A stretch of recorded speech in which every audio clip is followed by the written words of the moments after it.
Jon Snow stood on the battlements of Winterfell, the wind tugging at his cloak and lashing cold across his cheeks.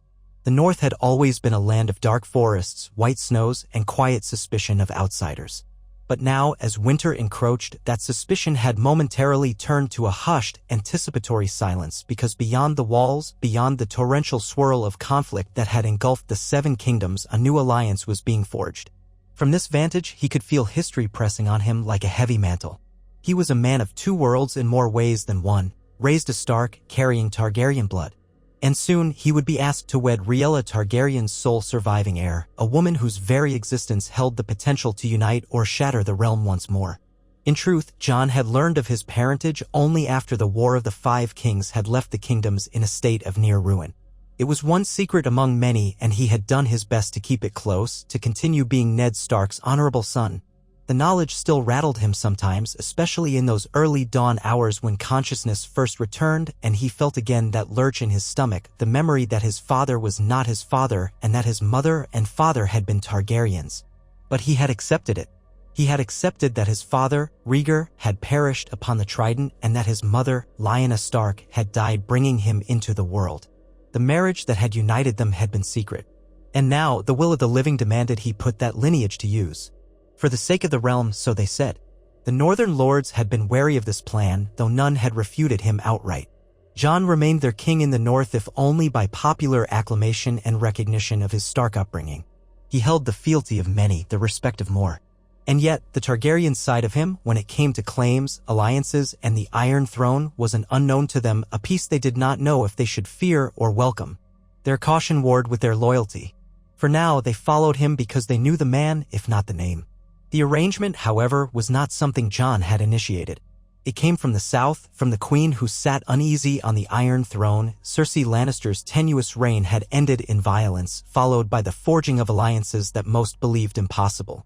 Tyrion Lannister had played a role behind the scenes, whispering into new ears, working with others who sought stability over endless war. When the rumor spread that a Targaryen child of Rhaella had survived, grown, and now wished to bring an old claim forward, it had caused ripples of excitement and dread. Some people insisted it was a mere rumor that Rhaella had only delivered Daenerys on Dragonstone before dying soon after. But apparently, the truth was more complicated. The babe in question had been kept hidden across the narrow sea, cloistered in bravos or pentos, safeguarded by those who still believed in House Targaryen's restoration. Now that child, no longer a child, was coming to Winterfell.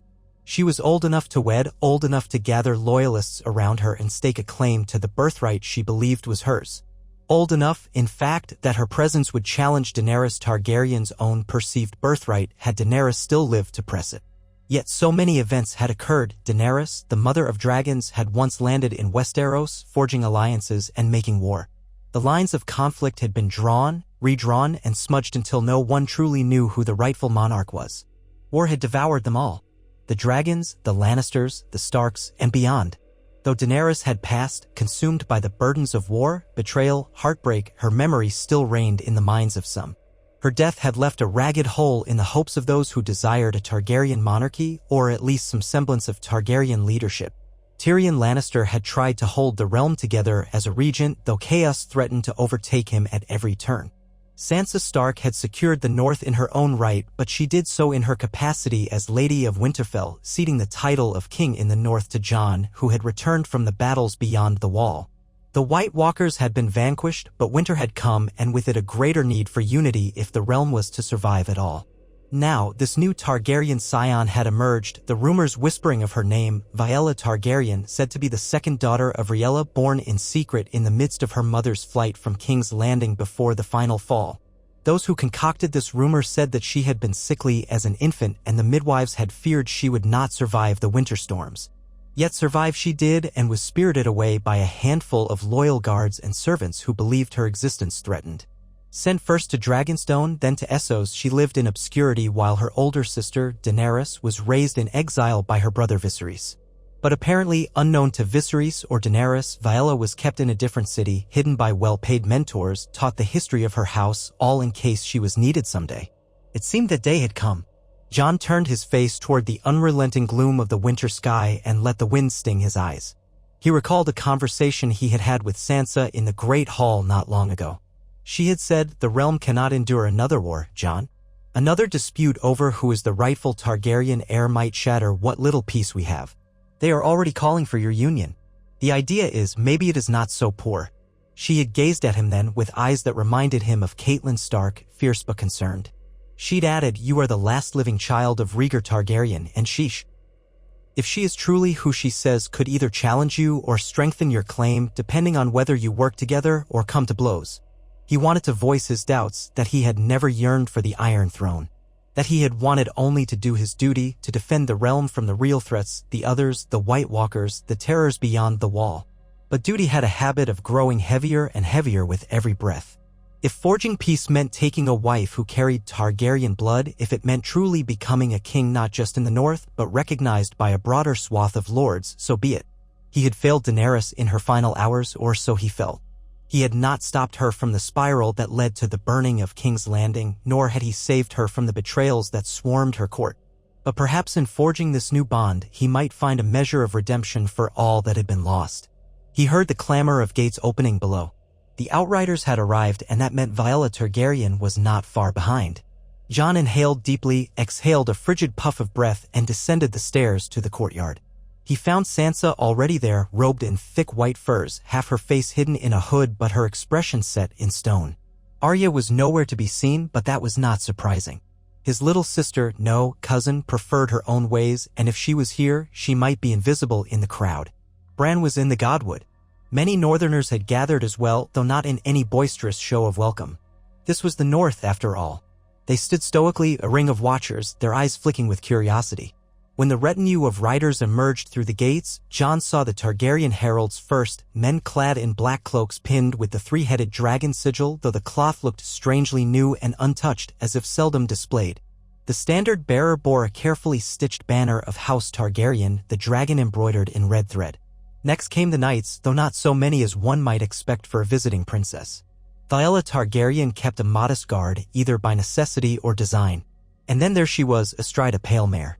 Dressed in dark leathers beneath a hooded cloak of black and silver, the braided coils of her silver-blonde hair shimmered whenever a stray blade of sun pierced the gray sky. She rode with the practiced ease of one who had spent her life traveling.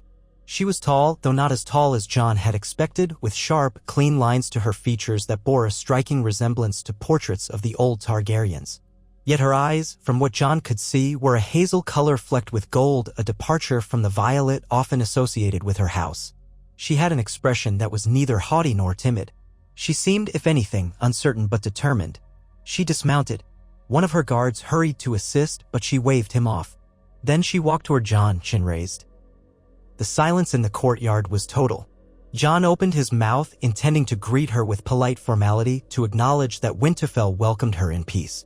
But she spoke first, her voice low, melodic, a chord of tension vibrating beneath each word. "I thank you for receiving me, your grace," she said, dipping into a slight curtsy. Her accent bore faint traces of Essos, or perhaps the lilt of Bravos. "I am Viella of House Targaryen. I come as I was asked, to discuss an alliance that might bring peace to the realm." Jon found himself nodding, words momentarily eluding him. He realized belatedly that he was still wearing his thick fur cloak, as if preparing for a hunt rather than the formal attire for greeting a noble. The cold bit at them both, but Viella did not so much as shiver. Finally, Jon replied, "Winterfell is yours, my lady. You and your party shall have what hospitality we can offer in these times. May I welcome you properly?" She offered a hint of a smile. "I'd be grateful for warmth and shelter, if nothing else. And perhaps, your grace, a conversation."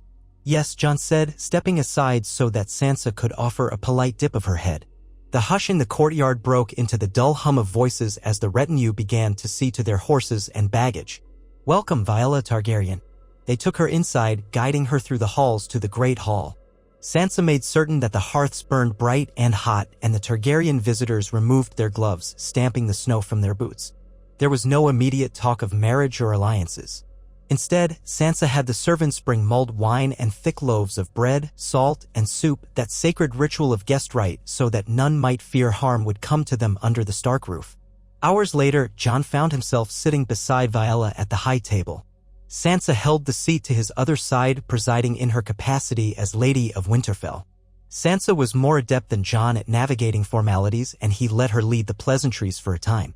Viella answered politely, describing her journeys in Essos, the times she spent in Braavos' famed courtyards, the years she'd been under the protection of a merchant prince in Pentos who prized the Targaryen mystique but had not wanted to risk revealing her. Through it all, Viella's expression remained watchful, as though she knew each word might be weighed carefully. And so they waited. The tension in the hall never fully dissipated, but no one raised a voice. They were content, for the moment, to observe. At length, Viella turned to Jon, her expression quietly sincere. "I would speak with you alone if I may," she said. "I understand we have much to discuss. Much that belongs out of the hearing of strangers." Her gaze flicked lightly across the array of northern lords and visiting knights. Jon understood. He gave a curt nod. "We can go to the Solar, if my sister Sansa will excuse us." Sansa offered a small, almost imperceptible half-smile. "Of course," she said. "You'll find the Solar at the end of that corridor. I'll have more wine brought up." Jon rose, feeling the crowd's eyes upon them. He guided Viella along the corridor where the torches cast dancing shadows on the old stone walls. The thick rugs muffled their footfalls, and the hush of Winterfell's halls enveloped them until they reached the Solar. Jon pushed open the door. The chamber, warmed by a brazier in the corner, bore the faint scent of pine logs. A large wooden table held maps of the north, alongside correspondence waiting for the seal of the king in the north. He gestured to a chair, then took one opposite her. For a moment, neither spoke, as if measuring the distance between them. Jon studied Viella's features in the flickering firelight. In them, he thought he saw echoes of Daenerys, of Rhaegar, of the entire bloodline he had never truly known. At last, Viella cleared her throat. "Am I truly to believe that you were Rhaegar's son?" she asked, her voice mild but the question direct. "I know the rumors. The entire realm whispers of Jon Snow's parentage, that the late King Rhaegar fathered him in secret with Lyanna Stark. But I need to hear it from your lips." "Yes," Jon said. "I didn't know for most of my life. I was raised here at Winterfell. My mother, my father's sister, I suppose, Lyanna, died giving birth to me. She entrusted me to Ned Stark, who raised me as his own. And only before his death did the truth begin to emerge. I learned it fully later, and it was, well, let's call it a shock." She allowed a thin laugh. "I can only imagine. My mother's name is seldom spoken. Rhaella Targaryen. I was told that Rhaella died on Dragonstone not long after she gave birth to Daenerys, but from the lips of my caretakers, she did in fact survive long enough for me to be delivered as well, barely. Yet the maesters offered no hope that I would thrive. So they secreted me away. I was raised by wet nurses and then tutors. I was told I had an older sister, Daenerys, but she would not have known I existed. How sad I used to think that I might never see her. And I never did. I never met my sister." Jon sighed. He had known Daenerys, fought beside her. Loved her in his own complicated way. Yet that story was not one he could relate in brief, so he said only she was a remarkable woman. Flawed, perhaps, but courageous. Viella's eyes lowered. "Then it is a tragedy I did not know her. But the realm is full of tragedies these days. So many wars. So many deaths." In that, Jon agreed. "It seems that all of us bear the marks of these wars. That is, in part, why I agreed to meet with you. The realm can't endure more fighting over the Targaryen claim. If you plan to stake your right to the Iron Throne, there will be men who flock to your banner, men who want to tear you down. And me as well, if they fear I'd challenge you. I didn't want the throne. But I also know that my name, my father's name, makes me a player in this game, whether I like it or not." She studied him in silence. Then she gave a small nod. "Yes, I know this. And so do the lords who stand behind me. They want stability. Some believe a single Targaryen, one who can unify both the north and the rest of the kingdoms, may bring that stability. Others believe that a wedding between Targaryens could produce an unassailable claim and thus end the question." Jon's gaze flickered to the brazier, to the orange glow. "You speak of the arrangement that has been proposed." "Yes. Tyrion Lannister himself suggested I come here, though he is not exactly my advisor. He believes in forging alliances. He said I should wed you if you would have me for the good of the realm. An old custom among Targaryens to keep the blood pure, though that tradition has fallen from favor. But more to the point, a marriage between us unites our claims, ends the possibility of division, and might give the realm peace. So yes, that arrangement." He felt the knot in his stomach. "And do you want it?" She exhaled softly. "What I want is a world where children are not slaughtered in their cradles for a lineage they did not choose. I want a realm that does not starve because a new war disrupts the harvest. I want to rule if I must, but not to throw everything into chaos for a seat of melted swords. And you, Jon Snow? Do you want it?" He had wrestled with that question ever since Sansa had told him the details. I want the realm to have peace. If this is what must be done, then I'll do it. But I confess I have no hunger for the throne in King's Landing. My father died for it and more blood has been shed since. If you think forging this union is what will bring an end to the strife, then I won't stand in the way. She rose from her seat, pacing toward the fire. Her slim hands stretched out to warm themselves. What about your Northmen? They would follow you anywhere, I'm told, but how do they feel about a Targaryen queen? They remember the Mad King's cruelties, the wars that followed. They do, Jon said, also standing. He found himself watching the play of shadows across her face. They followed me because Ned Stark was my father in all but name, and that name means more to them than Targaryen ever will. But the White Walkers taught the North that we need unity. They won't love you right away, but they'll respect me and they'll see that I respect you. Over time, perhaps that can be enough. If you're honest with them. If you show them you're not your grandfather. A flicker of pain crossed her expression. He was my grandsire, yes. Aerys II. But I want no part of his madness. Jon nodded. Then we share a common goal. She turned, stepping closer. I'm told that there's something in the crypts, a monument to Lyanna Stark. And are you not half Stark, half Targaryen? The embodiment of our two houses that once ran side by side through the realm's veins. That is the union that lords seek in you. But I am Targaryen through and through, though my tutors taught me many of the old ways of Westeros. The question is, if we wed, how do we proceed in forging that unity? Jon stared into her eyes. He saw a reflection of himself, uncertain but resolute in duty. He said, we call the banners. We invite the lords from all over the realm to attend a great council at Harrenhal or maybe at the Dragonmet if it can be restored. We unify behind a single cause, feeding the realm, rebuilding after war, guarding against future threats. The king in the north and the Targaryen queen, united by marriage, can present a single front that no one will want to contest. That's the theory, at least. Viella considered his words. Then she gave a slight, sober smile. So duty then. You and I duty-bound for the greater good. A hush descended. For a moment, Jon found himself noticing the subtle lines around her eyes, the faint smudge of weariness there. She had traveled a long road. And so had he. Was this how it would be for them? A marriage formed of practicality and sorrow, overshadowed by the ghosts of those who came before? Or could there be something else, something brighter, that grew from this alliance? Jon had no illusions that it would be easy. Yes, he said quietly. Duty. They remained in the solar for a time, discussing details that were as tedious as they were momentous, how to announce the betrothal, which lords must be appeased, which potential rivals might cause trouble. They established no illusions about how carefully they would need to navigate House Baratheon's battered pride, House Tyrell's ambitions in the Reach, the Greyjoys in the Iron Islands. There was so much to consider, so many fractured alliances. Jon felt the weight of it pressing on him, old anxieties surfacing as he recalled the labyrinth of court politics in King's Landing. He had never felt comfortable in such a place, but now he was to stand at the center of it once more. Eventually, Sansa knocked and entered with a fresh pitcher of wine. Her eyes skimmed from Jon to Viella, reading the energy in the room. Shall I gather the northern lords? She asked. I imagine they'll want to hear the news officially. Jon glanced at Viella, who nodded in agreement. We might as well begin, Jon said. Might as well let them know what's to come. Sansa poured their cups, offered a polite smile to Viella, and said, I hope you know what you're doing, Jon. It was a sisterly caution, but he heard support beneath it.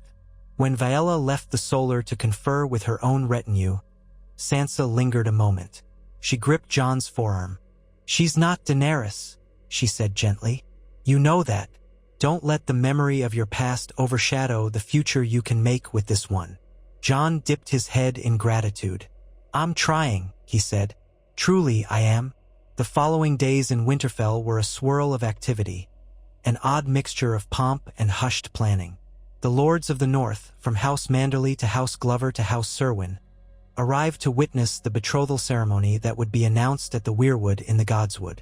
Though some might have preferred the sept, the North had always kept to its old ways, and Jon, raised as a Stark, saw no reason to depart from that. Viella did not object. She understood the significance of the old gods in the North, and if she found the gnarl of the ancient Weirwood unnerving, she did not show it. Word had spread even more widely across the realm, so that in time, a token group of lords from the Riverlands arrived, as well as representatives from the Vale. They braved the cold roads and snow-lashed passes, Many curious, some skeptical. Tyrion Lannister sent a messenger from King's Landing, though he did not come in person. The letter arrived by Raven, congratulating them, urging them to set a date to journey south for a grand announcement. One evening, as the preparations wore on, Jon retired to his chambers, exhausted. He had dealt with recalcitrant northern lords, listened to their protests and pleas. He had heard that House Mormont questioned why a Targaryen would be necessary, given all they'd suffered from the south. They demanded assurances that this union would not bring the North under the yoke of southern lords. Jon had tried to give them that assurance, but he knew trust was earned, not demanded. When he reached his chamber, he found Viella waiting in the corridor outside the door, as if summoning the courage to knock. At the sight of him, she straightened. "Forgive me," she said. "I didn't mean to intrude, but I wanted to speak with you." "You're not intruding," Jon said. "Come inside if you like." Then, recalling the impropriety, he added, "Unless it would cause scandal. You're supposed to be my betrothed, after all." She lifted her chin. "I don't fear gossip." He opened the door, and they stepped into the small antechamber that led to the main bedchamber. Jon gestured to a chair by the fire. He had grown used to this room's modest furnishings. A single table, a wash basin, a chest for clothes, and a tapestry that had hung there for decades, if not longer. Viella studied it all with quiet curiosity before seating herself. Jon lit a lantern to supplement the flickering firelight. For a moment, they simply regarded each other. Jon felt a palpable tension. This woman would soon be his wife, and yet they were still, in many ways, strangers. He said gently, "What's on your mind, Viella?" She smoothed her hands along her skirts. "I'm told the betrothal will be officially announced in 3 days. Then a small feast. And that soon after, we ride to King's Landing to present ourselves to the people. A triumphal entry of sorts." She shook her head. "I just wanted to ask if, well, are you certain you want to do this?" He took a breath. He had asked himself that question a dozen times. "I am," he said. "I believe it's best for the realm. For the North, for all of us. And for you," she pressed. "What of your own heart, Jon Snow? You speak like a man accepting a burden or a vow made at the wall. But this is a marriage, not merely an alliance or a vow of arms. We'll share a life, not just a cause." Jon ran a hand through his dark curls, half smiling at the comparison. "For a long time, I knew only the duty of the Night's Watch. I never expected to marry at all. Then, in the wars, I learned how fleeting life can be, how easily everything we love is taken. I haven't allowed myself to dream of what I might want." He paused, meeting her eyes. "So yes, in part, I see this as duty. But that doesn't mean we can't forge something real from it in time." She was silent, as if measuring his honesty. Then she nodded. "My life has been lonely. I rarely stayed in one place long. Those who sheltered me were not eager to let me become close to anyone, for fear my identity would be discovered.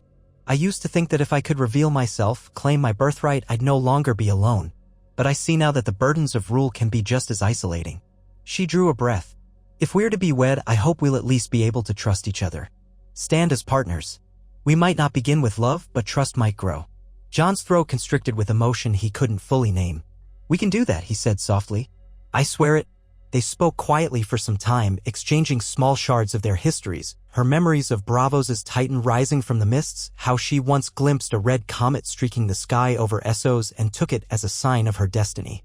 Jon's recollections of the wall, the feeling of damp cold that seeps into bones, the camaraderie of the Night's Watch. It was the first time they had a conversation not wholly consumed by politics and war. After a while, she departed with a gentle goodnight. Jon slept that night plagued by dreams. In one dream, he stood on the parapets of the Red Keep in King's Landing with Daenerys by his side, dragons roaring overhead, the city below them in flames. In another, he was a boy again in Winterfell's courtyard, sparring with Robb Stark, uncertain why everyone else looked at him with an unspoken pity. And in the last dream, he stood by the heart tree in the Godswood, the red leaves rustling. The face in the tree opened its eyes and spoke his name, as if urging him forward into a future that both terrified and beckoned him. He woke before dawn, sweat chilling on his skin. The day of the official betrothal arrived beneath a sky of slate-gray clouds. Flurries drifted across the courtyard like drifting petals, and a hush of expectancy filled Winterfell. The northern lords gathered outside the Godswood, their breath billowing in white clouds, some shifting on their feet to keep warm, others stoically enduring the cold. At last, Jon arrived, clad in a black doublet embroidered with a dire wolf sigil, a cloak of thick gray fur draped around his shoulders. Beside him was Viella wearing a cloak of midnight blue, a subtle nod to House Stark's colors. The wind tugged at the pale strands of her hair, which she had braided back with delicate silver rings. Sansa stood ready to guide them into the heart of the Godswood, where the weirwood tree rose ancient and solemn. The carved face stared with bloody eyes, the mouth parted in silent watchfulness. Jon's breath caught as he recalled another vow he had once taken in front of this tree, his oath to the Night's Watch. Life had changed so dramatically since those days. Surrounded by a handful of observing lords, Jon and Viella approached the tree. In the old northern custom, there were few elaborate words needed. Sansa placed her hand gently over Viella's and then over Jon's as a symbolic joining. Then Jon drew a small blade, pressing it lightly to the palm of his hand enough to let a bead of blood appear. Viella did likewise. The old ways sometimes called for mingling blood, though that had fallen out of favor. But they were forging something new, a union of houses. The North had not yet fully accepted Viella, and so perhaps this gesture would bind her more concretely to their old gods. Their blood dripped onto the snow, small spots of crimson. Then Jon took Viole's uninjured hand in his. "I pledge," Jon said, voice hushed, "to stand beside you, to protect you and yours as we protect the realm under these ancient gods who have watched the Starks for generations." Viella, her voice trembling only slightly, responded, "I pledge the same. I come here as a stranger, but I join myself to the North's future, and I will act for its good and for yours." Sansa spoke softly, "Then by the old gods, let these vows be witnessed." House Stark and House Targaryen joined in betrothal. She looked at Jon, then Viella. "You are promised to one another. When the time is right, you shall wed." The silence stretched, broken only by the rustle of leaves. Some of the older lords looked on with stony expressions. Lord Glover, arms crossed, stared as if measuring Viole's sincerity. Lord Manderley, a more jovial man, smiled faintly as though he believed in the necessity of this union. Others withheld their judgment. But for now, the betrothal was recognized. Jon lifted Viola's hand, brushed his lips across her knuckles, an intimate gesture that made the onlookers murmur approval or surprise. She kept her composure, though a faint flush touched her cheeks in the cold air. They emerged from the Godswood to subdued cheers. A few men shouted, "The king in the north," while others simply applauded politely. Viola's men, the Targaryen loyalists, bowed. At the front of that group was a middle-aged knight named Ser Madhos who had traveled with Viella from Essos, acting as her protector. His eyes glimmered with tears of pride for his lady's accomplishment. That evening, Winterfell hosted a feast, though it could hardly compare to the lavish banquets of King's Landing. Still, the best the North had to offer was laid out: roasted boar, hearty stews, spiced wines. Music filled the great hall, and a few men danced, though many simply drank to stave off the cold.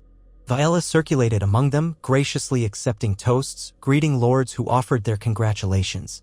Jon watched her from a distance, noting how she carried herself with a quiet dignity that did not slip into arrogance or timidity. It was a delicate balance, and she seemed to manage it well. Throughout the night, Jon was approached by various lords. Some spoke bluntly. "Is this truly for the good of the North, your grace, or can we trust her?" Jon gave the same answer each time: "We are forging peace. We must set aside old hostilities." Then from others he heard, "She looks the part, my lord. That hair, that face, no doubt she's a Targaryen. Perhaps it's wise to tie our fortunes to her if it ends the fighting." Jon nodded politely. Near midnight, Jon found himself craving air. The hall's smoky torches and the press of bodies had grown overwhelming. He slipped out through a side door, stepping into a courtyard bright with moonlight on fresh snow. The cold bit into him, a sharp relief. He inhaled, exhaled, and let the tension drain. He was not alone for long. Viella stepped out after him, wrapping her cloak tight. "It's stifling in there," she murmured. Jon offered a faint grin. "Aye, it can be. The North's feasts are lively, but I sometimes prefer the quiet." She came to stand beside him. The hush of night enveloped them. "Do you think they accept me?" she asked softly, hugging herself. Jon considered the question. "Some do. Some will need time. Trust in the North must be earned. But you made a strong impression today. They see you're not a tyrant or a dragon come to burn their lands. That's more than half the battle." She gazed up at the stars. "I wish I could talk to Daenerys. Ask her why it all went so wrong, how she felt when she first came to Westeros. Perhaps we'd have been at odds. Perhaps we'd have united." She paused. "You cared for her deeply." Jon's throat constricted. For a moment, he couldn't answer. Then he managed, "I did." Her end was tragic. The burden of war, the voices whispering betrayal all around her, the fear of losing what she gained, she snapped. I won't speak ill of her, but I cannot deny the horror that came to pass at the end. Viole's eyes flicked to him. She touched his arm lightly, a gesture of empathy. I'm sorry you had to bear it. His shoulders slumped. I did what I had to. We all did. She nodded and silence passed between them. There was no easy solution, no magic words to erase the pains of the past. But in Viola's presence, Jon felt a small stirring of hope that perhaps this time a Targaryen claiming the throne might not lead to carnage. Within a fortnight, the retinue bound for King's Landing was assembled. They departed Winterfell under leaden skies, a train of horses, wagons, knights, and attendants. The journey would be long and fraught with winter's hazards. But they had chosen to move swiftly, hoping that the impetus of a sudden arrival in the south might take potential adversaries by surprise, reducing the window for conspiracies. Jon rode at the head with Viella. Sansa remained behind to oversee Winterfell, ensuring the north was not left defenseless. Arya, elusive as ever, had left Winterfell with no formal goodbye, though Jon suspected she might reappear at some critical moment. Bran, in the Godswood, had said only that he saw many roads branching from this union, some dark, some bright, and that the choice was theirs to forge. Jon could not pretend to understand his brother's gifts, but he took what comfort he could from the cryptic reassurance that not all endings must be drenched in blood. The roads south were clogged with snowdrifts. The travelers wore fur-lined cloaks and huddled close to campfires each night. Viella adapted surprisingly well, never once complaining of the cold. She shared stories of Essos to pass the time, describing the labyrinth streets of Bravos or the towering harbors of Pentos, and Jon found himself drawn to her easy storytelling style. Their hours in the saddle brought a growing comfort between them. Along the King's Road, they encountered pockets of smallfolk. Word had gotten ahead that the king in the north traveled with a Targaryen bride-to-be. Some peasants stood by the roadside, hoping for a glimpse, cheering quietly. Others simply stared, uncertain if they should celebrate or flee. Some had known only war for so many years that the arrival of new royalty brought them little solace, only new questions. Jon and Viella did what they could to reassure them, stopping occasionally, distributing coins or bread, speaking kindly, but the realm's wounds ran deep. War, famine, destruction, these things would not be healed overnight. They passed the crossroads inn, found it partially burned from a skirmish in the later days of the war. Nearby fields lay fallow. Many villages they rode through bore the scars of pillage. Houses collapsed, livestock scattered, families decimated. Jon's heart grew heavier with every league. He remembered how Daenerys had once declared she wanted to break the wheel, to free the common folk from endless cycles of tyranny. And yet the wheel had broken them all instead. Now it was up to him and Viella to try again, and he silently vowed that if there was even a chance of success, he would seize it. As they neared King's Landing, the land turned milder, the snow giving way to muddier roads. Rumors flew among the retinue. Some said the city was still half in ruins from the fires that Daenerys had unleashed in her final campaign. Others claimed that Tyrion Lannister had labored furiously to rebuild large sections of the city, trying to quell unrest and violence from the roving mobs. There were also stories of pockets of Targaryen loyalists who had quietly bided their time, waiting for a rightful heir to appear. No one knew quite what to expect. When at last the towers of King's Landing rose in the distance, Viella drew a sharp breath. Jon followed her gaze. The city's walls still bore blackened patches. Some of the gatehouses had been reconstructed with freshly quarried stone that stood out brighter than the older sections. The surrounding countryside, once farmland, was scattered with charred remains. Soldiers patrolled the roads, wearing the Lannister lion or the black and red sigil of the newly formed King's Guard, a hybrid crest that Tyrion had devised for the city watch. They halted a league from the gate to gather their formation. Jon donned a cloak embroidered with both the Stark dire wolf and the Targaryen dragon, a symbol of unity. Viella wore a more regal attire now, a black gown with subtle red accents at the hem, a quiet assertion of her Targaryen lineage without trying to appear menacing. Knights took up positions. The standard-bearers unfurled banners, the direwolf of Stark, the dragon of Targaryen, side by side. Then, with hearts pounding and eyes forward, they advanced. At the city gate, the watchers parted. Jon recalled the last time he'd approached King's Landing in a formal procession. That had been in Daenerys' time, and the mood had been drastically different. Now, people pressed in on all sides, curious to see the king in the north and this new Targaryen princess. Some cheered. Others looked on with sullen skepticism. Soldiers saluted, though it was clear that discipline here was not as firm as in the north. Their procession wound through the city streets that still bore scars. Whole sections had been rebuilt, new timbers, new stone. But the smell of ash lingered. The crowds parted, giving them a wide berth. Viella's posture remained straight, though Jon sensed the tension in her shoulders. He guided his horse closer to hers, offering a small nod of encouragement. They reached the Red Keep at last. The gates opened to receive them. The courtyard was filled with Lannister guards, a few gold cloaks, and officials in the service of the current ruling council. Tyrion Lannister himself stood at the forefront, small in stature but commanding respect. His mismatched eyes flicked from Jon to Viella, and a flicker of relief passed his features. "Welcome," Tyrion said, voice carrying. "Welcome to King's Landing, your graces. And might I extend the realm's heartfelt gratitude for your presence." Jon dismounted, then turned to help Viella from her horse. She accepted his hand with poised grace. Tyrion bowed low before her, though he did so with an ironic tilt of his head, as if paying homage and mocking the formality at the same time.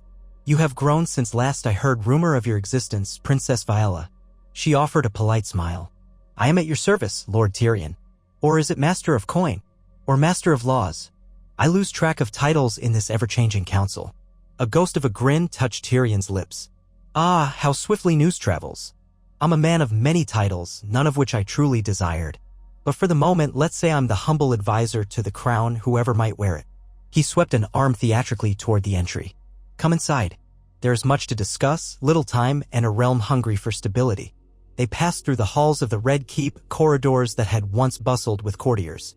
Now they felt oddly sparse, with only a few scattered functionaries and guards. The great hall had been partially repaired. Jon recalled seeing it in flames, rubble strewn across the floor. Now fresh columns replaced the collapsed ones, but black scorch marks still marred the higher walls. The Iron Throne loomed at the end, battered, the swords of old wars twisted in strange shapes. Standing at the foot of the throne was Ser Brienne of Tarth, resplendent in a new suit of armor signifying her position as Lord Commander of the King's Guard. She inclined her head respectfully. Only when Jon and Viella approached. A handful of other courtiers bowed or curtsied. The hush in the hall was palpable. Tyrion gestured to the dais. "Shall we speak here, or retire to a more comfortable chamber?" Viella's eyes slid to the Iron Throne. It still radiated menace, a seat forged from the swords of conquered foes. She seemed momentarily transfixed by it. Then she looked away. "Perhaps a more comfortable chamber," she said softly, as though unsettled by the sight. "As you wish." Tyrion led them to a council chamber that had been refurbished with a large table and wide windows letting in the daylight. Along the walls hung banners of various houses, presumably to emphasize unity: Baratheon, Stark, Targaryen, Lannister, Tyrell, Martell, Arryn. Some of those houses had no living lords left, so the banners were more symbolic than real. Once settled, Tyrion dismissed most of the courtiers, keeping only a few members of the small council. Jon and Viella sat side by side, feeling the eyes of the room upon them. Tyrion cleared his throat. "Well, let's get to the heart of it. The realm is fractured, yes, but not entirely broken. We have houses in need of reassurance that no further Targaryen conquest or Stark independence will tear them apart. We have a capital city that demands leadership. We have a people who crave a sign that their next king or queen won't burn them alive." He paused, glancing at Viella. "No offense intended, princess." She inclined her head. "None taken." Tyrion folded his hands. "I propose that we hold a grand assembly in the Dragon Pit, what remains of it. Summon lords from all corners, from Dorne to the Twins. You, Jon Snow, have been called king in the north. You, Viella Targaryen, claim to be Rhaella's child, rightful heir to House Targaryen. The question is, how will you share the throne? Will you share it? Or will one of you rule and the other serve as consort? The realm begs clarity." Jon and Viella exchanged glances. They had discussed the matter on the road in quiet conversation while warming themselves by campfires. "We have agreed," Jon said carefully, "that we will wed and that we will rule together, assuming the lords will accept this. I have no desire to claim sole kingship over the southern kingdoms. Let the people see that House Targaryen is restored in a new form, joined with House Stark. Let them see that the north is not forced to bend unwillingly." Viella nodded, adding, "I come not to subjugate the north, but to unify the realm. I've seen enough war to last a lifetime, though the war was across the sea. If the lords accept our betrothal and the joint rule, then let the crown pass to us together so that no one can say one claim or the other was suppressed." Tyrion drummed his fingers on the table. "So, dual rulers. A king and queen, side by side. That's a novel concept for Westeros, though not entirely without precedent if we dig deep enough. The trick will be ensuring that each region feels its interests are protected. The Vale, for instance, has had enough upheaval and might want certain guarantees. Dorne might want acknowledgement of old treaties. The Iron Islands, well, that's a complicated matter. Euron Greyjoy caused havoc. The new leader in the Isles claims independence, as they often do. Jon massaged his temple. He had no love for the politics, but knew it was inevitable. We will speak to them all. Offer fair terms. We've brought letters from Sansa Stark from the lords in the north confirming their willingness to be part of a united realm if we hold to the right conditions. That might ease some concerns. Tyrion smiled thinly. It's a start. In truth, many of us down here are just relieved to have a recognized figure in charge. Cersei is gone, the Lannisters hold little moral authority to claim the throne, and no other house has stepped forward. The seat's been practically vacant, with me as a caretaker in all but name. He shrugged. Which I find exhausting, so by all means, relieve me of that burden. You speak for everyone? Viella asked. Tyrion snorted. I speak for no one but myself. Yet I suspect many will welcome this arrangement if it means a stable monarchy. They might push for certain concessions to check your power to avoid another Mad King scenario. Perhaps we can fashion a great council approach like in old times to advise the crown. Viella considered. I would not be opposed to such a council. We might glean from the experiences of each region, and the realm's laws should reflect the lessons of these wars. Jon nodded. Then we set the date for a grand assembly in the Dragon Pit. We invite all the lords, the ladies, the heads of houses, and we see if they accept us. Tyrion rose. A wise course. I'll send out the ravens at once. Preparations for the grand assembly consumed the following weeks. Messengers galloped to every corner of the 7 kingdoms, some returning with guarded acceptance, others with conditions, a few with outright refusals. The Dragon Pit itself, perched on the Hill of Rhaenys, was still half in ruins from the cataclysmic battle that had taken place there when Daenerys first arrived. Nevertheless, a portion was cleared, seats erected. The wide dome that had once caged dragons lay in collapsed fragments, but enough space remained to host a large gathering, and the symbolism of the Dragon Pit was potent. During these days, Jon and Viella found themselves spending more time together, conferring with Tyrion, or riding through the city to meet with guild leaders, all to show the people that they meant to restore order. Some welcomed them with cautious hope, some spat, cursing the Targaryens for the destruction inflicted during Daenerys' conquest. Jon recognized the heartbreak behind that anger. He tried to explain that this was a different time, a different Targaryen, but the wounds were fresh. Patience and perseverance would be required, and he knew not all would be won over. In the evenings, the two often retreated to a private courtyard in the Red Keep, one overlooked by creeping vines and a single old tree that somehow survived. There, they would talk in hushed tones about the day's events, the lords they must placate, the rumors swirling. Once Viella confessed she had never spent time in a place so heavily burdened by the memories of madness and fire. I understand now why some Targaryens grew so haunted, she said. This castle whispers with the ghosts of old crimes. Jon looked around at the shadows cast by torchlight. It does, he said, but we can't let the ghosts rule us. One night, he told her about the crypts of Winterfell, how the statues of old Stark kings lined the halls, the ghosts of their presence equally felt.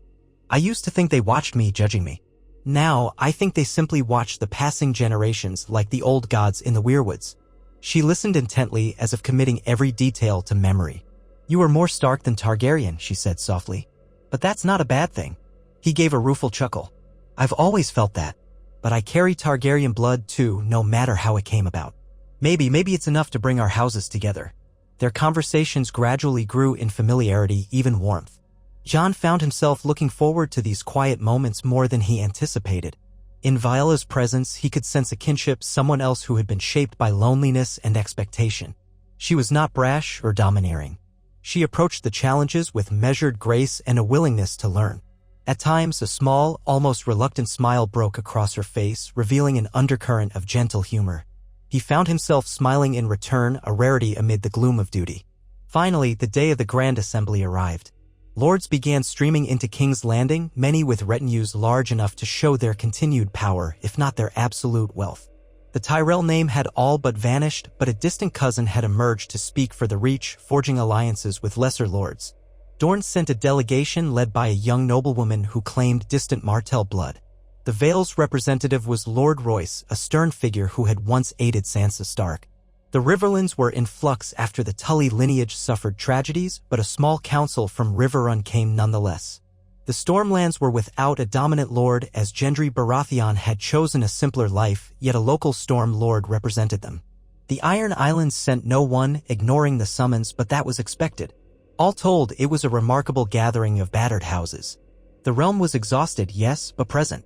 The Dragonette had been cleared of debris in the main central space, now ringed by hastily constructed seating. The ruins of the dome cast ominous shadows, but sunlight streamed through the gaps. Jon and Viella sat on a slightly raised platform at the far end, Tyrion and Ser Brienne standing by in case order needed to be maintained. They wore no crowns yet. That was part of the day's purpose, to see if the lords would consent to them wearing them. As the assembly commenced, the tension among the lords was palpable. Whispers flew back and forth. Jon could almost hear them. She's a Targaryen? Is he truly the bastard son of Rhaegar? This can't last. We need peace, yes, but at what price? Tyrion stepped forward, cane tapping on the cracked pavement. Lords and ladies of Westeros, we gather today to end the uncertainty. Our realm has endured war upon war, famine, the threat of the White Walkers, and the devastation wrought by the last Targaryen claim. Now, we have before us two individuals who promise a different path. Jon Snow, king in the north by acclamation, and Viella Targaryen, daughter of Rhaella Targaryen. They stand here betrothed, united in purpose and in blood. He gestured behind him.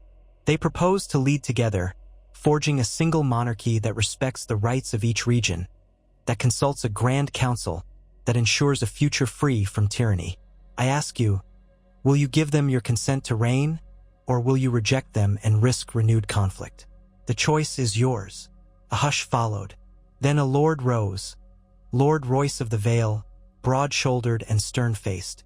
We have not forgotten the last time a Targaryen queen arrived. She burned King's Landing, as well as armies in the Reach. Many Vale knights perished. Why should we trust another Targaryen not to do the same?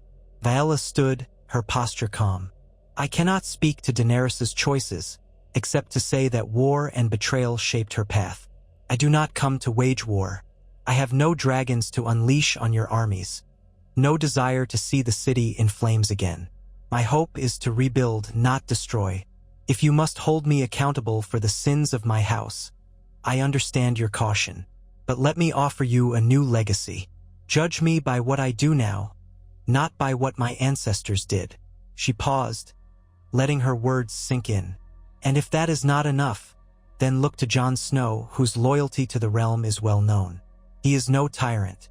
If we stand together, it is to ensure that neither of us can seize absolute power unchecked. Lord Royce said nothing for a moment, then gave a stiff nod and resumed his seat. Another lord rose, a tall, gangly man in the gray and white colors of House Manderly, come all the way from White Harbor. The North has followed Jon Snow through ice and fire, he said. If he says that forging a bond with this Targaryen is the path forward, I trust his wisdom. We want no more war. A murmur spread through the crowd. Next, a representative from the Reach asked how the new monarchy would ensure food distribution in times of famine. Viella responded with a plan to coordinate shipments from fertile regions to those stricken by the wars, offering incentives to lords who contributed. Jon added that winter had not yet fully loosened its grip in the north, so they, too, would rely on southern harvests, encouraging mutual cooperation. One by one, the lords voiced concerns, taxes, justice, redress of grievances. Jon and Viella answered as best they could, aided by Tyrion's quicksilver mind. An hour passed, perhaps more. Then, in the swirling dust motes of the ruined dome, silence fell again. Tyrion stepped forward. We have heard the concerns. Now, I ask for a show of consent. If you will accept Jon Snow and Viella Targaryen as your king and queen, stand. A charged moment followed. The first to stand was Lord Manderly, then the Riverlands representative, then Lord Royce, reluctant but rising nonetheless. The Dornish delegates stood as well, though with a certain aloof flair. One by one, the lords climbed to their feet. Some hesitated, but the momentum carried them. By the end, almost every seat was empty of its occupant on their feet. Not a thunderous acclamation, nor a joyous roar. Rather, a solemn acceptance. Enough to show that, for now, the realm would bow to this union. Tyrion let the moment breathe. Then he turned to Jon and Viella, bowing low. Your graces, he said in a clear voice. The realm has chosen you. A hush, then scattered applause. Jon felt a trembling deep within him. He had never wished for this, never dreamed of it. Yet here he stood, chosen to unify the fractured kingdoms, hopefully without bloodshed. He glanced at Viella. She looked slightly pale, but her eyes shone with resolve. Brienne of Tarth stepped forward, carrying two simple crowns. Neither was the old Targaryen crown of rubies, nor the Stark's ancient circlet. These were new, forged by smiths in King's Landing, made of hammered silver and steel. She offered the first to Viella, who took it with a trembling hand, then placed it on her own brow. Then Brienne offered the second to Jon. He hesitated, then placed it on his head. The metal felt too heavy, a stark reminder of the burdens it symbolized. Thus crowned, they turned to face the assembly. Their roles were reversed from typical coronations where a high septon might crown them. But none in this realm was in a position to enforce that old tradition. They were forging a new path. Tyrion led the applause. Gradually, the hall joined in, a rising wave of uncertain but hopeful voices. Jon took Violella's hand. They stood like that, side by side, as the lords recognized them as King Jon and Queen Viella. Targaryen and Stark joined. Jon's eyes flicked across the ruined dome, the battered city beyond. He wished he could feel triumph. Instead, he felt a grim determination. They had claimed the throne, but the real test had only begun. The weeks following that assembly proved to be a whirlwind of policy-making, negotiations, and attempts at rebuilding. The new monarchy established a small council, with Tyrion continuing as an advisor, Brienne leading the Kingsguard, and various lords rotating in to represent their regions. Jon and Viella spent endless hours hearing petitions in the throne room, where the Iron Throne loomed in the background like a menacing relic. Jon often preferred not to sit on it. Instead, he stood or used a simpler wooden seat, seeking to distance himself from the symbol of so much bloodshed. Viella sometimes did the same. Only on official occasions did they mount those twisted metal steps to sit on the throne proper. They worked on a plan for distributing food to war-ravaged areas, negotiating with lords who controlled the harvests, offering the crown's support. They laid out a new code of justice, trying to mitigate the brutality inflicted on the smallfolk. When the matter of the Iron Islands arose, it became clear that rebellious factions there might test the monarchy's mettle. Jon insisted on sending envoys first, hoping to avoid open conflict. Viella advocated strongly for a diplomatic approach. Meanwhile, the North was still grappling with the harsh winter. Jon wrote frequently to Sansa, coordinating shipments of grain south to the north, paid for by the crown's coffers. Some nights, Jon and Viella collapsed into their private quarters, hardly speaking from exhaustion. Other nights, they engaged in deeper conversation, forging a bond that went beyond mere public necessity. The question of their wedding day loomed. It was set for midsummer, though the date kept shifting as pressing matters intervened. They wanted the realm to see the wedding not as a private affair, but as a celebratory event that might help unify the people. Tyrion suggested holding it in King's Landing, with feasts for the smallfolk. Viella hesitated, recalling how her family's presence in the city had once spelled doom. But Jon pointed out that if they truly meant to heal the city, it would be a powerful gesture to have the wedding right there, in the capital, welcoming all. On the matter of their personal relationship, a tentative warmth blossomed. They had shared kisses, quiet moments of intimacy, stolen amid the clamor of governance. There was an unspoken recognition that they were still learning each other's hearts. But each passing day, the new monarchy felt less like a marriage of convenience and more like a partnership in the truest sense. On a crisp morning just after the new year, the day of the wedding finally dawned. The city awoke to the sound of bells ringing. The streets had been swept clean, relatively clean, at least, and banners of both Stark and Targaryen colors fluttered from the ramparts. The battered people of King's Landing emerged, some with expressions of curiosity, others with a cautious hope that the day might bring new fortune. The Red Keep bustled with activity as servants rushed to prepare the grand courtyard for the ceremony. Torches and lanterns hung from fresh wooden arches, intertwined with wreaths of winter flowers brought from the crownlands. Jon dressed in his wedding attire, a doublet of black velvet embroidered with the Stark dire wolf on one breast and the Targaryen dragon on the other. A cloak of rich gray and red cloth pinned at his shoulder. As he gazed at himself in the polished metal mirror, he saw a man both familiar and strange. A king in black, with the burden of the realm's future resting on him. He thought of Robb's wedding far in the north, how it had ended in tragedy at the Twins.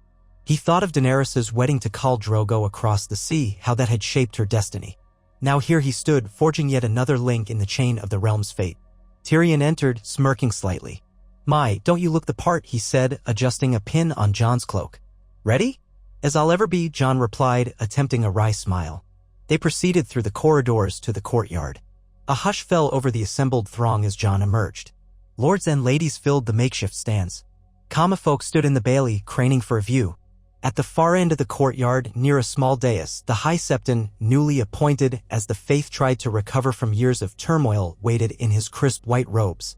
Then Viella appeared at the opposite side, accompanied by Ser Madhos, who had served as her loyal protector. She wore a gown of shimmering silver, the fabric hugging her figure in graceful folds. Her hair was swept up, revealing the elegant line of her neck. A cloak of stark gray draped her shoulders, signifying the union of families. Jon's breath caught. She looked both regal and vulnerable, a symbol of Targaryen mystique and also, somehow, part of the North. The crowd murmured as she walked the aisle. At the dais, she and Jon faced each other. The High Septon intoned prayers to the Seven, though Jon was more accustomed to the old gods. Viella had no particular ties to the Seven either, having been raised partly in Essos. But they both respected this tradition for the sake of the lords and people who followed the faith. They recited their vows in clear voices, promising to bind their houses, to protect each other, to rule with wisdom and mercy. Jon placed a ring on Viella's finger, a simple band of silver set with a small dark stone from the north. She placed a ring of Valyrian steel on his, a nod to their shared Targaryen heritage. When at last the Septon declared them wed, the courtyard erupted in cheers, some jubilant, some polite, some forced, but cheers nonetheless. The bells of the city rang out again, echoing across rooftops. Jon bent to kiss Viella, and her lips met his with a soft, determined warmth. Applause thundered through the courtyard. Jon realized his heart pounded as he drew back, searching her eyes for confirmation that she, too, felt the spark of possibility. She smiled at him, genuine and bright, and for a moment the weight of the world lifted. A feast followed in the great hall. Musicians played lively tunes. Tables groaned with roasted meats, fresh bread, and southern wines. Jon and Viella sat at the high table, crowned now in wedding wreaths. They toasted the realm, calling for unity, and lords rose to pledge fealty anew. Even the small folk were fed outside in an open-air celebration, courtesy of Tyrion's planning. As the night deepened, dancing began in the courtyard, torchlight flickering in the warm summer air. Jon and Viella shared a first dance, the lords clapping in time to the music. He was no graceful dancer, but Viella guided him gently, a wry smile on her lips. The moment felt surreal. They had come so far from the bitter snows of Winterfell. When the revelry grew raucous and the time for bedding was whispered, Jon escorted Viella up the stone steps to the royal apartments. The crowd parted, offering teasing calls and ribald jokes, though the mood was largely good-natured. In their bedchamber, servants had lit candles and scattered rose petals, a touch that struck Jon as almost too sweet for the grim red keep. Yet the gentle glow of candlelight made the space inviting. Behind closed doors, the music muffled, the celebrations receding. Jon and Viella faced each other in flickering gold illumination. He saw uncertainty in her eyes and perhaps a mirror of his own. They had forged a marriage for the realm, but what of themselves as man and woman? He stepped closer, brushed a strand of silver hair from her face. "How do you feel?" he asked softly. She released a breath. Relieved. Nervous. Exhausted. She let a small laugh escape. "All of it. And you?" He nodded. "The same." They stood in silence for a moment. Then Violetta's hands went to the clasp of her cloak, gently removing it. Jon undid his own cloak. Slowly, they helped each other out of the cumbersome layers of wedding garb until they stood in simple shifts. Jon's heart thudded as he reached for her. They kissed, not a frantic meeting, but a slow, exploring warmth that unfurled between them. That night, they consummated their union, tentatively, learning each other's bodies, each other's hearts. It was a gentle joining, free of the forced theatrics of a political match. Even in their uncertain touches, they found a tenderness that spoke of trust. Jon cradled her against him afterward, feeling the steady thrum of her heartbeat as though reminding him that beneath the crowns, they were still people striving for solace in a broken world. As the weeks passed, the realm began to take cautious steps toward stability. The roads in the Crownlands grew safer with expanded patrols. The shipments of grain from the Reach reached the north, mitigating the lingering ravages of winter. Diplomacy with the Iron Islands continued, with small signs that a new accord might be reached. Houses once at each other's throats began to negotiate trade agreements, spurred by the monarchy's support. There were still challenges. In the Westerlands, some Lannister bannermen plotted seditious rumors, muttering that a Targaryen queen would eventually turn on them. In Dorne, certain factions chafed under any monarchy, longing to return to full independence. But so far, no new wars erupted. Tensions simmered but did not boil over. Jon and Viella traveled to each region in turn, hearing grievances in person, reinforcing the monarchy's presence. At Highgarden, they were greeted by meager fanfare but left with an agreement on fair trade. At Sunspear, they endured a chilly welcome from the proud Dornish, who demanded autonomy in local affairs, a demand Viella and Jon largely granted. In the Vale, Lord Royce's stiff formality thawed enough to host a modest banquet in their honor. Slowly, piece by piece, the realm began to mend. In private, Jon and Viella continued to grow closer. Their nights were no longer awkward, there was an unspoken tenderness that crept into their daily interactions. A handclasp here, a shared laugh there. The realm took note. The new king and queen were forging not just a political match, but something that might have actual affection at its core. Poets began penning ballads, some cringeworthy, others poignant, about the dragon and the direwolf. Street performers parroted them, of course, but that was the nature of city life. For the first time in years, the small folk had something other than war to talk about. One evening, near the end of a tour of the Stormlands, Jon and Viella walked the parapets of Storm's End. The sea wind whipped at them, salt spray on the air. The fortress had stood for centuries against storms that battered the walls. Viella looked out over the churning waves, her cloak snapping behind her like a living thing. "It's beautiful in its fury," she said. Jon nodded, watching the waves crash. "Reminds me a bit of the storms in the north, though with less snow." She turned to him, hair tangled by the wind. "Jon," she said softly, "when all this is done, when the realm is truly stable, what do you want for yourself?" He hesitated, thoughtful. "I once thought I'd live out my days at the Wall or as a man of the North. But that life is gone. Now, I suppose I just want to see peace. I want to see children grow up without fear of the next war, the next threat. Maybe if the realm can endure, we can build a future that doesn't involve endless bloodshed. Then, perhaps, we can take some time to ourselves, to see the world, or to rest, or to do anything but rule day and night. What about you?" She gave a half-smile, tinged with sadness and hope. "I've never had a home that was truly mine. My earliest memories are of being shuffled from one city to another. I suppose I'd like to feel that I belong somewhere. Maybe King's Landing can become that in time. Or Winterfell. Or even Dragonstone if we ever rebuild it. I'd like to raise a family in a place that feels safe." Jon stepped closer, lightly placing a hand on her cheek. "If we both want that, maybe we can have it. Not now, not right away, but someday."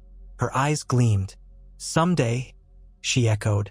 They stood there as the wind tore at them, and Jon wondered if the storms of their lives might finally be passing into calmer seas. Perhaps not entirely. Westeros was a land that rarely knew peace for long. But in this moment, there was a promise in the air, a sense that the old cycle of vengeance and war might be broken. In the year that followed, Jon and Viella ruled from the Red Keep, though they often traveled. They faced rebellions, plots, assassination attempts. Each crisis threatened to unravel their carefully woven unity, but each time, they stood firm together, aided by loyal allies. Their marriage grew more solid with every trial they endured. Sansa wrote often from Winterfell, advising on northern matters. Arya appeared unexpectedly in the corridors one evening, just to embrace Jon briefly before slipping away again. News came that the Ironborn, under new leadership, had reached a treaty that recognized the crown in exchange for certain freedoms. The realm was not perfect, but it was healing. When Viella learned she was with child, the Red Keep erupted in celebration. The official announcement came soon after, and from Dorne to the Neck to the Vale, cheers rang out for a Targaryen Stark heir. Some claimed the babe would have silver hair and gray eyes, embodying the union. Others whispered anxieties about Targaryen madness. But to Jon and Viella, it was a sign that perhaps their line would mark a new beginning, not a return to the sins of old. The pregnancy progressed with typical discomforts, but Viella bore them with stoic grace. Jon fussed over her, ensuring the best maesters tended her. Tyrion made jokes about how the child would best inherit the mother's wit and father's humility. Brienne organized additional security in case unscrupulous factions tried to harm the unborn heir. Through it all, Jon and Viella carried on ruling, determined not to let the realm descend into chaos merely because the queen was pregnant. Finally, late one stormy night, Viella went into labor. The maesters rushed to the bedchamber. Jon paced outside, haunted by memories of how his own mother, Lyanna, had died giving birth, as had so many Targaryen women. Hours stretched into dawn, the sky turning gray beyond the windows. Jon heard Viella's cries of pain, felt his heart pounding in terror. Tyrion hovered nearby with uncharacteristic silence, offering what consolation he could. Then, just as the sun pierced the horizon, a sharp wail rang out from behind the door. Jon froze. After an agonizing few moments, the maester emerged, his face split by a triumphant grin. "A daughter," he said. "Healthy by the look of her. And the queen is resting." Jon stumbled into the chamber, breath shaking. Viella lay pale and exhausted, hair plastered to her forehead. The bundle in her arms squirmed, letting out tiny cries that melted Jon's heart. He knelt by the bed. Viella looked at him with tears in her eyes, a gentle smile trembling on her lips. She nudged the blankets aside so he could see the baby's face, a tuft of dark hair, but a faint silver sheen at the edges, as if the Targaryen blood was vying with Stark. The child opened eyes that were dark blue, for now at least. Newborn eyes often changed color, so no one could say yet if they would be gray, violet, or something else entirely. "She's beautiful," Jon breathed, tears pricking his own eyes. "Thank the gods." "Thank you, Viella." Viella's voice was weak but suffused with joy. "She'll be strong. For the realm." Then she lifted her gaze to Jon. "We made this life. That's something worth fighting for." Jon gently brushed his daughter's soft cheek, feeling the delicate warmth. "It is," he said quietly, overwhelmed. "What shall we name her?" Viella considered. "I thought perhaps Lyanna, for your mother, or Rhaella for mine." Jon smiled, his heart clenching at the memory of Lyanna. But as he looked into Violella's eyes, he shook his head softly. "Let's name her something new. A name for a fresh start." He hesitated. "How about Alysanne? After the good Queen Alysanne from Targaryen history, who was beloved by the smallfolk, but also knew enough that we can make it our own." Viella let the name roll off her tongue. "Alysanne. Yes. A sweet name. May she be as just and kind as that queen of old." They shared a tender look, then Viella leaned her head back against the pillows, relief washing over her. Jon held his daughter carefully, heart near bursting. Outside, the sun climbed higher, bathing the battered city in light. News spread quickly through the Red Keep. A princess was born, healthy. The realm exhaled a collective sigh of optimism. Would she inherit a peaceful kingdom? Perhaps. The burdens of monarchy would always be present and threats would come. But for now, a child's cry had replaced the din of war. A new Targaryen Stark princess symbolized the binding of old royal blood, not for conquest but for hope. Jon looked out the window at the city, remembering the vantage from Winterfell's battlements. He had come so far, from a boy who knew nothing but being a bastard in the cold north, to a leader carrying the weight of a realm, to a husband and now a father. He had not asked for these roles, but by the old gods and the new, he would make the most of them. With Violella's hand clasped in his, he whispered a silent vow that this fragile peace, this precarious union forged by love and necessity, would endure. If it took a lifetime of vigilance, so be it. A king must protect his family and his realm. And he, Jon Snow, once the watcher on the wall, once the bastard of Winterfell, would do no less. He kissed Violella's temple, cradled baby Alysanne in his arms, and allowed himself a moment of unguarded happiness. Outside, the city stirred with new life, as if awakening from a long, dark dream. The wheel might not be broken, but it was reforged, and perhaps that was enough for now. Together, they would guide Westeros into a future free from the ghosts of the past. And that, after all their trials, was a victory worth celebrating. Jon woke the next morning to a bright shaft of sunlight cutting through the chamber's narrow window.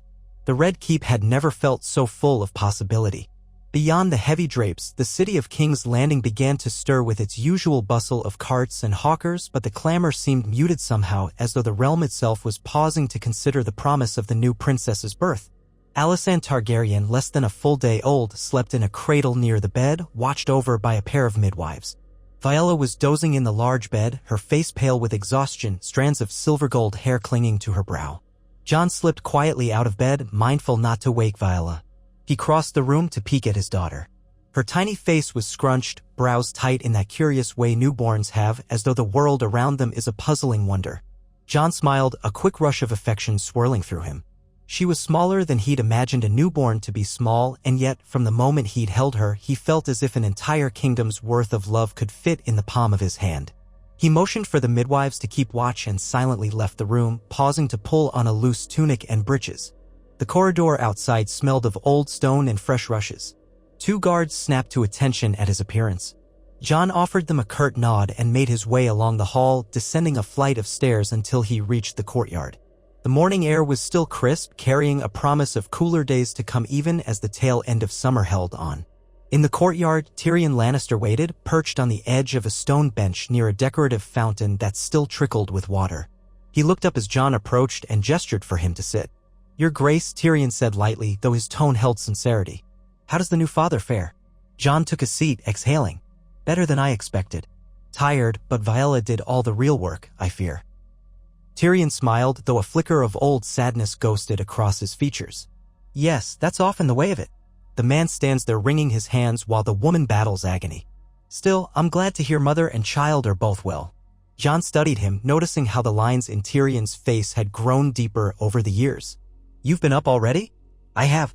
There's been news." Tyrion tapped his fingers on the stone bench. "A raven arrived not long ago from the Iron Islands. It seems Lord Draven Greyjoy, Euron's successor, though the Greyjoy line is in constant flux, has taken a more conciliatory tone. He's invited a royal envoy to Pike to discuss terms of honorable cooperation, as he put it. He might be serious, or he might be playing for time. Either way, it's not another open rebellion, so we can be grateful for that." Jon sighed. "We can't spare a grand fleet for the islands, not with the realm still patching its wounds. If Draven Greyjoy is truly willing to negotiate, we should meet him. But Viella's only just given birth. It'd be unwise for her to travel so soon. You might wait until she recovers or appoint an envoy. Ser Brienne is still here. She'd be a formidable envoy if you wanted someone who can also hold her own in a fight." Tyrion's brow crinkled. Though if the Greyjoys are earnest, a direct visit from the king in the north or king of the Seven Kingdoms might demonstrate genuine respect. Jon considered it, unsettled by the timing. "I can't just ride off to Pike days after my daughter's birth. Viella deserves my presence." Tyrion nodded. "No one would contest that. If it eases your mind, I can correspond with Draven Greyjoy first, set up parameters. We can see if we can coax more details out of them. If all goes well, you could sail there in a month or two once Viella and the child are stable." Jon rubbed the back of his neck. "Yes, do that. Any other pressing matters?" "Several. Winterhaven on the coast of the Vale requests additional resources to rebuild its harbor. The Stormlands are still balking at certain tax reforms, which I suspect is a matter of local pride. And Dorne," Tyrion sighed. "Dorne demands that the crown not interfere in their new matrilineal inheritance laws. They're threatening to walk away from the alliance if we even hint at meddling." Jon grimaced. "It never ends." "Ruling never does," Tyrion said softly. "But I dare say you'll face it with more resolve now. A child can give you a sense that it's all worth doing." Jon found himself thinking of Alysanne's tiny face. "You're right. It does feel different somehow. More urgent." He glanced at Tyrion. "Thank you for handling so much. You've done more for the realm than anyone else alive."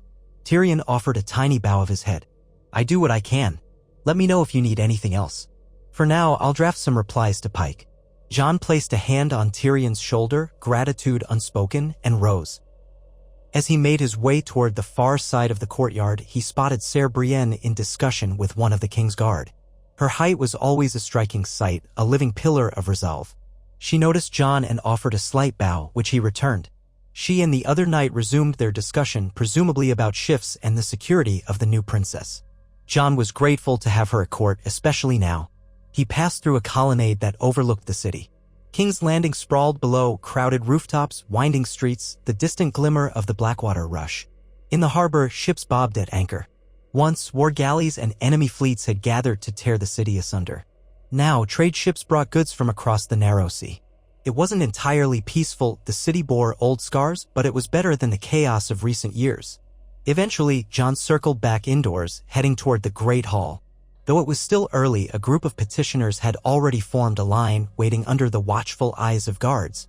He recognized a couple of them, a merchant from Pentos who was pressing claims for restitution from the war, and an envoy from House Glover in the north, newly arrived to see the Queen and King.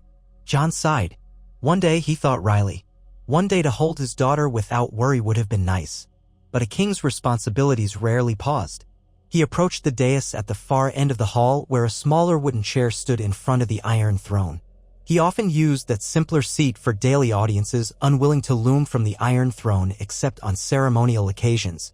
He saw the Master of Laws, Roderick Celtigar, a thin, hawk-nosed man, shuffling through parchments, preparing for the morning's business. The man looked up, startled, and gave Jon a low bow.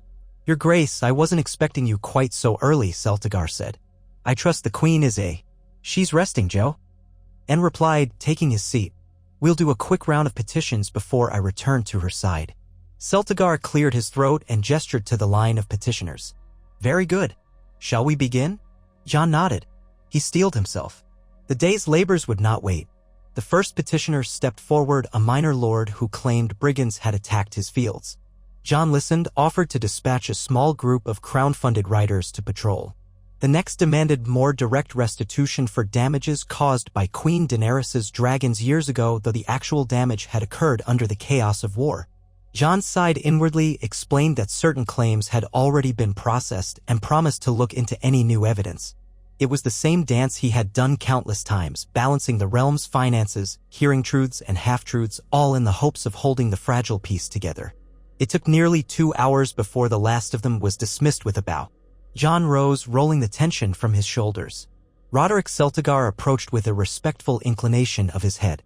"That's all for this session, Your Grace." "Thank you, Master Celtigar," Jon said, though he could only manage a weary half-smile. "We'll reconvene this afternoon for any urgent business. But now, if you'll excuse me, I'll go to my family." Celtigar's eyes softened. "Of course, Your Grace. Congratulations again on the princess's birth." Jon departed the hall, weaving through the corridors toward Viella's apartments. When he arrived, he found Viella awake, propped up on soft pillows, hair combed neatly, though she still looked drained. Alysanne slept in the cradle, her little lips forming a perfect O as she dreamed. Viella's smile at Jon's appearance warmed him. "I missed you," she said quietly, "though I barely woke a half hour ago." Jon leaned to kiss her forehead. "I wish I could have stayed. Duty called." Her expression was understanding. "Yes, that's the reality of kingship. But at least you're here now."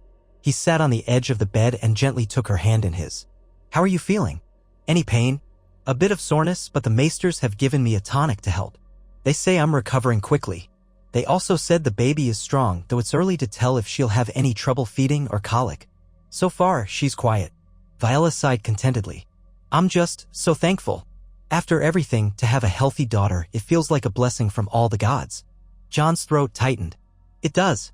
He found himself gazing at their child, amazed by how such a small being could hold so much significance for the realm. "We've done well," he murmured, stroking Viella's hand. "Let's just hope we can build a future worthy of her." A slight knock sounded at the door, and Rhaella, one of Viella's handmaidens, slipped inside. "Forgive me, Your Graces," she said with a curtsy. "Princess Alysanne is stirring. Shall I fetch her for the Queen?" Viella nodded with a tender smile. "Yes, please." The handmaiden lifted the baby and brought her gently into Viella's arms. The baby let out a small mewling sound, eyelids fluttering. Viella rocked her softly, humming a tune that Jon recognized from somewhere in Essos, a lullaby Viella had once mentioned learning as a child in Bravos. The baby blinked up at her mother, then at Jon, who leaned in to brush a fingertip across her tiny hand. Alysanne grasped his finger, her grip stronger than he would have thought possible. The next moments passed in a quiet hush. Jon sat there, content to watch mother and child. He realized deep in his bones that no matter what threats the realm might pose rebellious lords, the lingering possibility of fresh wars, he would face them all. He thought of his father, Rhaegar, who had died before he could see his own child, and of Ned Stark, who had raised Jon in love and secrecy, sacrificing so much. Jon would be for Alysanne what Ned was for him, a steadfast protector, a guiding hand. Viella caught his eyes, smiling. "She's enthralled with you already," she teased. He exhaled a soft laugh. "She's enthralled with everything, I think." Then he turned serious. "I should tell you there's been word from the Iron Islands. Tyrion suggested we open negotiations. They want us to visit Pike. I told him we'd wait until you're well." Viella lowered her gaze. "The Iron Islands. Another piece of the puzzle that is this realm. But yes, we'll see if Draven Greyjoy truly aims for peace or if it's another ploy. We'll handle it when the time comes." Jon nodded. "We'll handle it together." They shared a moment of mutual conviction. The road ahead would be long, but for now they held their daughter, and the day seemed lighter. Weeks slipped into months. Viella's recovery proceeded smoothly, and baby Alysanne grew at a healthy pace. Each milestone, a stronger cry, her first smiles, was a cause for gentle celebration among those in the Red Keep who had seen too many tragedies. The city, still battered, found a new sense of optimism. A future with a royal heir who was neither purely Targaryen nor purely Stark, but both. Perhaps that symbol alone gave people hope that the old wounds might heal. Jon and Viella did not stay idle. Winter was still making its retreat in the north, so shipments of grain and supplies continued to flow. Jon often wrote letters to Sansa conferring about roads to be repaired, new seeds to be planted. In turn, the north sent a steady stream of loyal guards to help maintain law and order in the Crownlands, free of charge, forging deeper bonds between the regions. It was a far cry from the days when the north was ready to secede forever. Meanwhile, Tyrion's letters to Pike resulted in an invitation for a formal summit. Draven Greyjoy insisted he wanted to discuss trade routes and autonomy within the Iron Islands, but also pledged not to wage open war against the crown. Jon and Viella agreed that once Alysanne was old enough to be safely left behind, and Viella's strength was fully returned, they would sail to Pike, see the fortress for themselves, and gauge Draven's sincerity. In the Great Hall, daily audiences continued. The typical matters of governance blended with occasional ceremonies. One day, Jon found himself knighting a young man from the Stormlands who had proven valor in a border skirmish with outlaws. Another day, Viella received the emissary of the reformed Tarly line who had re-established House Tarly at Horn Hill after the war. Samwell Tarly, now a maester in Old Town, had no direct claim, so a distant cousin had taken over. Viella listened with empathy as the Tarly cousin explained the challenges of restoring farmland. She offered the crown's assistance if they pledged to keep their taxes fair and abide by the new justice codes. Between these official duties, Jon and Viella spent time with their daughter. Sometimes they walked in the Red Keep's gardens, parts of which had been reconstructed under Tyrion's guidance. Viella would point out plants she recognized from Essos. Jon would talk about the heart tree in Winterfell's Godswood. It became their small ritual of calm. They also made occasional visits to the city's poorer districts, distributing alms and listening to the common folk, doing their best to prevent the kind of resentment that had once led to revolt. News trickled in from beyond the narrow sea, too. In Essos, new conflicts arose among the free cities. Jon tried not to worry about how it might eventually spill over. He'd had enough of foreign wars for a lifetime. But Viella watched those tidings closely, recalling her own youth in Bravos. She suspected that if the realm remained stable, perhaps Westeros would not be so easily drawn into Essosi quarrels. At night, they retired to the royal apartments, where Alysanne's nurse would bring her once more to Viella for feeding before bed. Then, with the child sleeping soundly, Jon and Viella would speak in hushed voices about the day's events or about the future. Their intimacy had grown, both in the physical sense and in the closeness of heart. Sometimes they would laugh, remembering how formal their early conversations had been. Now, with the ease of familiarity and shared joys, they were a family. A full year passed, and Alysanne celebrated her first name day amid gentle fanfare in the Red Keep. The courtyard was decorated with ribbons and a few small booths so the common folk of King's Landing could come inside the gates for a taste of the celebration. The day was bright, the sky a clear blue, as if even the weather conspired to bless the moment. Alysanne herself would have no memory of the day, of course, being too young. She fussed a bit at the noise, then quieted when Viella cuddled her. The assembled lords and knights toasted the princess, and a small group of Dornish minstrels performed a lively tune. Jon watched Alysanne clap her chubby hands at the sound of the drums, and he felt a smile break unbidden across his face. After the official festivities, he and Viella walked through the courtyard, greeting the crowd. The small folk bowed or curtsied, some calling out well wishes. Many people's eyes gleamed with genuine delight. Children pressed forward to see the little princess, though guards kept a respectful perimeter. "She's become a symbol," Viella murmured to Jon. "A sign that the fighting might truly be behind us." Jon nodded, scanning the faces. "Let's hope so. The realm has known false dawns before. But if this helps keep hope alive, I'm grateful." He noticed a few older peasants, their lined faces showing a mixture of joy and uncertainty. The wars had claimed so many. Yet perhaps they were seeing, for the first time in years, that a Targaryen presence need not mean dragons and fire and death. Then again, Jon knew how easily fear could reignite. A single rumor of tyranny might be all it took to spark unrest. But for now, the day was bright and the crowd was peaceful. When evening fell, the courtyard festivities wound down and they retreated indoors to share a small feast with the lords at court. Tyrion was among them, offering wry commentary on the extravagance, though the day's affair was modest compared to older Targaryen celebrations. Brienne sat with a stiff dignity, smiling occasionally when the knights teased her about old stories of her prowess. Roderick Celtigar and other council members congratulated Jon and Viella, taking the opportunity to press for expansions of the crown's various projects. Before the night ended, Tyrion stood to deliver a short speech. He clinked his cup lightly to draw attention. The hall quieted. "Your Graces, I wish to raise a toast. A year ago, Princess Alysanne's birth signaled a new path for the realm, a union of houses once torn apart by war. May she grow strong and wise, and may the realm prosper under your rule." He paused, lifting his cup. "To the princess." The hall echoed to the princess. Cups clanked and wine was sipped. Alysanne, perched in Viella's lap, blinked at the sudden noise, then giggled. That small sound brought a wave of laughter from all sides. Later, Jon walked Viella and Alysanne back to their chambers. After the nurse took the princess to settle her, he and Viella stood by a window looking out at the quiet city. Viella rested her head on his shoulder. He could feel the warmth of her breath against his neck. "Did you ever think you'd be here?" Viella asked softly.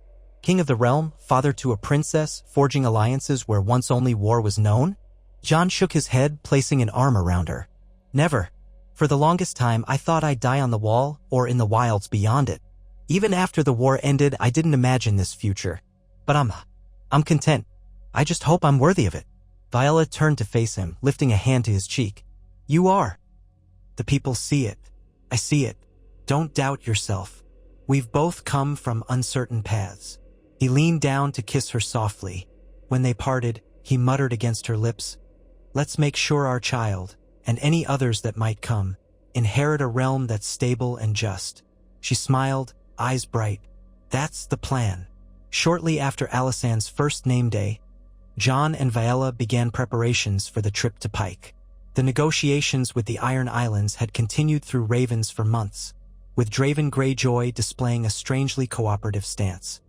He had promised that if the Crown would respect Ironborn customs and laws in their local governance, and confirm him as Lord of the Iron Islands, he would pledge ships to the Crown's navy for mutual defense.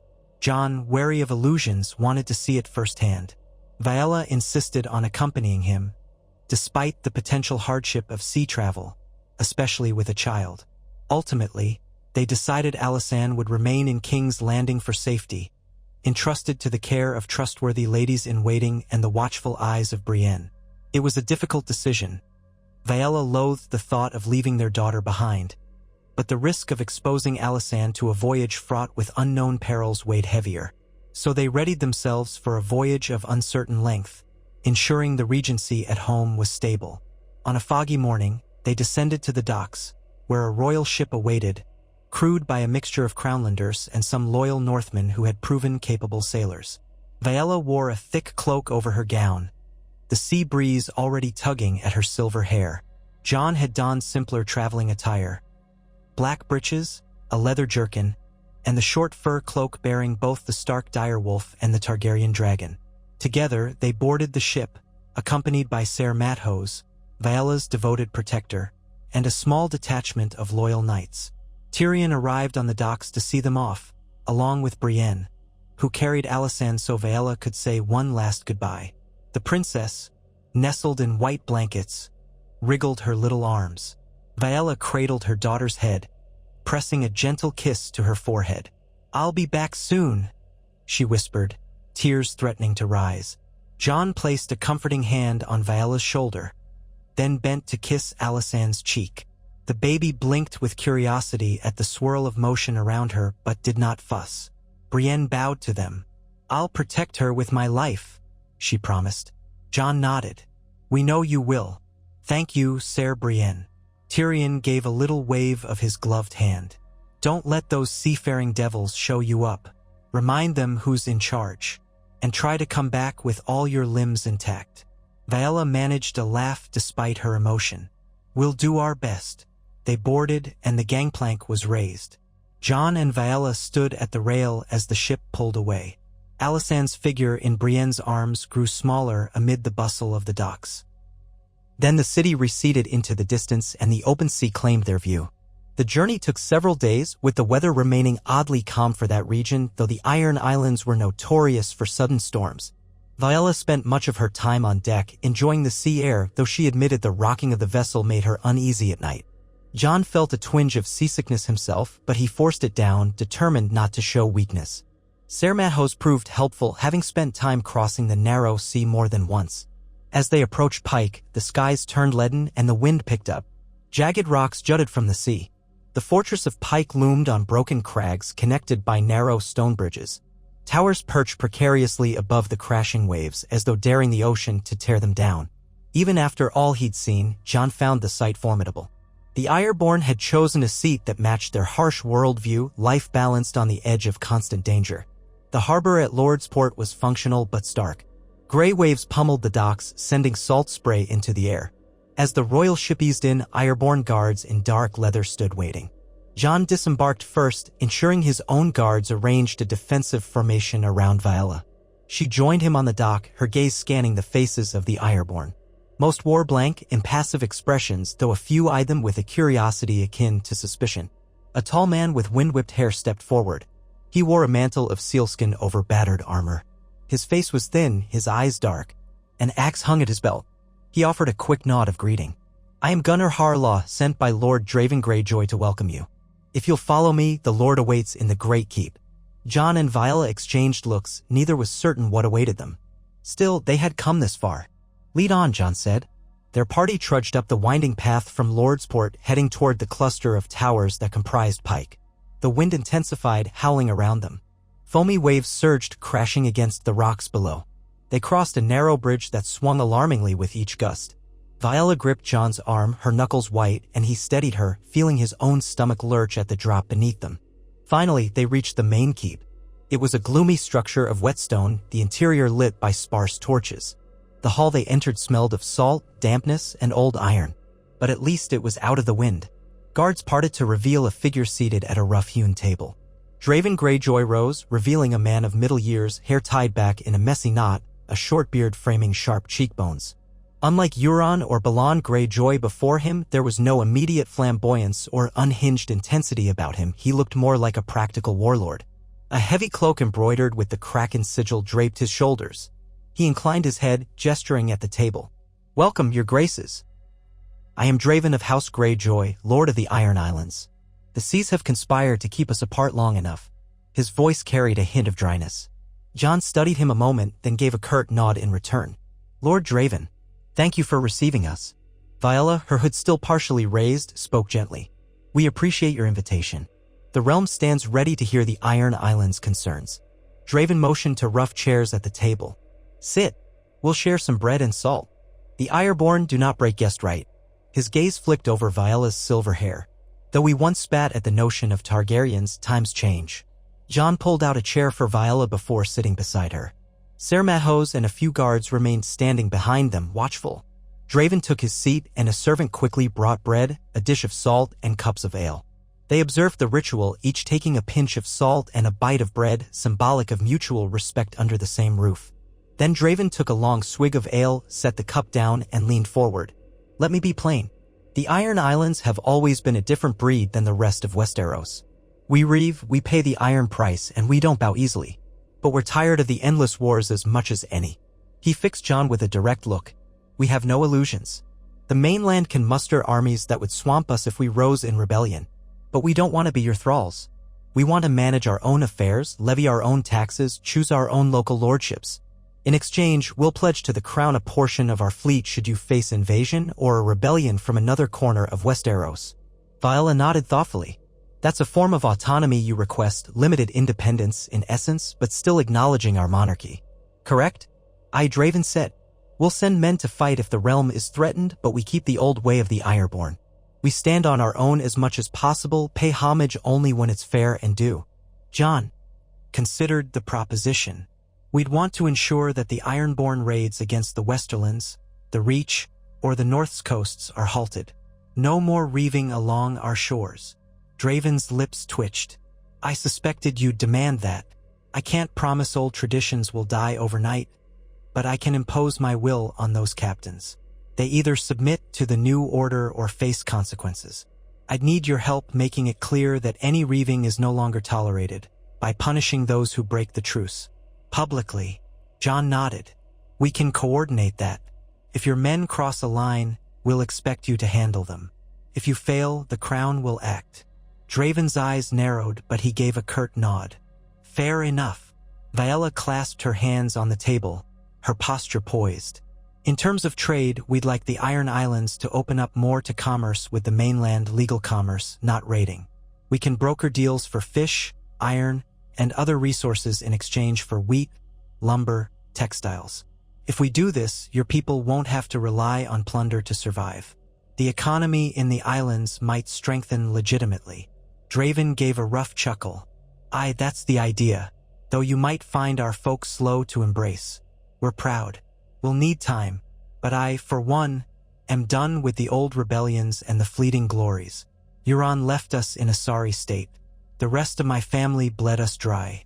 If we can gain a better standing under your monarchy, I'll take it. Jon studied Draven, trying to read the sincerity in his gaze. He saw no flicker of cunning madness that Euron had once displayed. This man might be pragmatic, possibly even honorable in his own fashion. We can draft a formal agreement, then. Would you be willing to swear fealty now, before your captains and ours? Draven leaned back, crossing his arms. I'll do it if you'll stand in the Seastone chair with me and proclaim me Lord of the Iron Islands, under the Crown's protection. Jon exchanged a quick look with Viella. The Seastone chair was the ancient seat of House Greyjoy, some said carved from a block of black stone. Symbolically, it would be a strong statement for them to appear together, forging a new tradition. Viella inclined her head. Agreed. We'll stand as king and queen, and we'll name you Lord of the Iron Islands so long as you keep faith. Shall we? Draven rose, retrieving his cup. Let's do it. He led them deeper into the keep, up a winding stair that ended in a round chamber open on one side to a precarious balcony. The howling wind and spray made the air damp. In the center of the chamber stood the legendary Seastone chair, dark, slick, carved with images of krakens and waves. A few ironborn captains, stoic and weathered, stood around it. They eyed Jon and Viella warily, but parted to let them approach. Draven stepped to the side of the chair, motioning for Jon and Viella to stand on its other side. So the three of them faced the captains. He lifted his chin, speaking in a resonant voice. You all know me, Draven Greyjoy. I have led you for these past 2 years, patching the holes left by Euron's madness. Now, I submit to the crown of Westeros, held by Jon Targaryen Stark, some call him Snow, King of the Seven Kingdoms, and Viella Targaryen, Queen of the Seven Kingdoms, with the agreement that the Iron Islands remain free in our own governance. We shall not rise in rebellion, nor take arms against the crown. We pledge our fleets for mutual defense, and in return we hold this seat as our own, recognized by the monarchy. This is the path we choose. Jon stepped forward, ignoring the swirl of wind that whipped his cloak. The Ironborn watched him in stony silence. We, Jon of House Stark and Targaryen, and Viella of House Targaryen, do recognize Draven Greyjoy as Lord of the Iron Islands, sworn to the crown. May the seas be witness to this oath. May the Iron Islands and the rest of Westeros find unity and peace. Viella lifted her voice, making sure all could hear above the howling wind. In the sight of gods and men, let this be proclaimed. Henceforth the Iron Islands stand with the crown. Their traditions shall be respected, provided they do not engage in unlawful reaving or rebellion. Lord Draven, do you so swear? Draven placed a hand over his heart. I swear it. One of the captains let out a reluctant grunt. Another spat, but quietly. A third simply bowed her head. It was clear that not all were thrilled. Yet no one openly challenged the vow. Jon felt a certain relief. While it remained to be seen how sincerely the Ironborn would abide by the terms, this was a step forward. A series of steps followed. Draven sank to one knee, and Jon laid a hand on his shoulder, repeating the vow of recognition. Then Viella placed her hand gently on Draven's head, murmuring words of acceptance. The short ceremony ended with Draven rising, and Jon clasping his hand in a formal show of alliance. The Ironborn captains looked on, some nodding in approval, others eyeing each other with measured acceptance. A few clapped fists to their chests. Draven turned, facing them. We stand with the crown. Let any who would speak against it do so now, or hold their peace. Silence. Then a tall, gaunt captain with scars across his face spat on the floor, but turned away with no further protest. Another, a woman wearing a rusted breastplate, muttered a begrudging oath of fealty. It was the Iron Islands, after all. Enthusiasm would never be their style. But they didn't challenge the accord. Draven exhaled, then gestured for Jon and Viella to follow him out to the balcony that overlooked the raging sea. There, the spray drenched the stones. In the distance, the sun hung low, painting the horizon a sullen orange. The wind tore at Viella's cloak, and Jon instinctively reached to steady her. Draven stood near the edge, gazing at the roiling waves. "Thank you for coming," he said quietly, as though sincerity were difficult for an iron-born lord to show. "If we tried to do this all by Raven, half my captains would claim I was lying. Seeing you stand by the seastone chair, that's a gesture that can't be denied." Jon nodded. "That was our hope." He studied Draven. "I've fought Ironborn before. Your people once raided the North's coasts. I've seen the damage it can do. If we can truly end that cycle, we'll be better off." Draven's lips twitched. "So you're the bastard once known as Jon Snow. Now you're a king. Life is strange, isn't it?" "It is," Jon said simply. Viella joined them at the balcony's edge, bracing against the wind. "We'll return to King's Landing with news of our agreement. You might see crown envoys from time to time, but we won't smother your islands with regulations so long as you uphold your end." Draven nodded. "Aye. When your envoys come, I'll see them safe so long as they don't disrespect our ways." Jon agreed. "That's all we ask. You'll have the chance to send your own representatives to the Crown's councils. If we draft new laws that affect the realm at large, you'll have a voice." Draven's eyes flickered with interest. "That might help ease the more stubborn among us." "Good." They lingered a bit longer, discussing details, how the Greyjoys might help clear out sea raiders who refused to abide by the new order, the possibility of building a small shipyard at Pike for trade vessels. Even the potential for the Iron Islands to adopt some more advanced shipbuilding techniques gleaned from other maritime powers. Then, shivering from the cold wind, they returned inside for a meal of fish stew and black bread. Throughout the evening, Jon and Viella maintained cautious goodwill. They conversed with several of the captains, who recounted stories of storms and reaving with a grim, dark humor that reminded Jon of the Watch's old black humor at the Wall. Viella listened politely, though she sometimes cast uncertain glances at Jon. It was a culture so far removed from the feasts in the Red Keep. But by the time they retired to the sparse guest quarters, it seemed that progress had been made. Draven had not asked for extravagant demands beyond what they had discussed. The captains, if not friendly, were at least not openly hostile. That night, as Jon and Viella settled onto a rough bed in the small chamber set aside for them, the wind outside howled and rattled the shutters.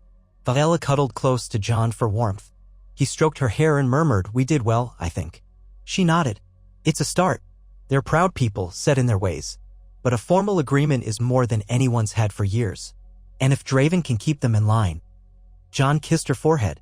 "We can't be certain, but I'd rather attempt this path than face a naval war. Our realm has bled enough." Viella sighed. "I miss Alysanne. I wish I could peek in on her tonight." Jon's chest constricted with longing for his daughter. "We'll be home soon. Let's finish up tomorrow if we can and sail back. A short stop in the Riverlands on the return, perhaps.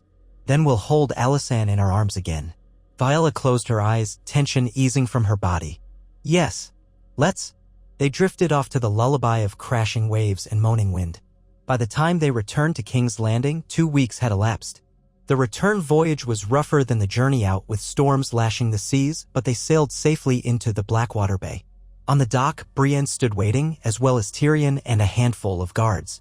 Viella practically flew off the ship, rushing to find Alysanne. She found the princess safe in Brienne's arms, giggling and reaching for her mother. Viella let out a relieved laugh, tears brimming. Jon disembarked a moment later, just as eager to hold his daughter again. "Everything went smoothly here?" Jon asked Tyrion, who was walking up to greet them. Tyrion smirked.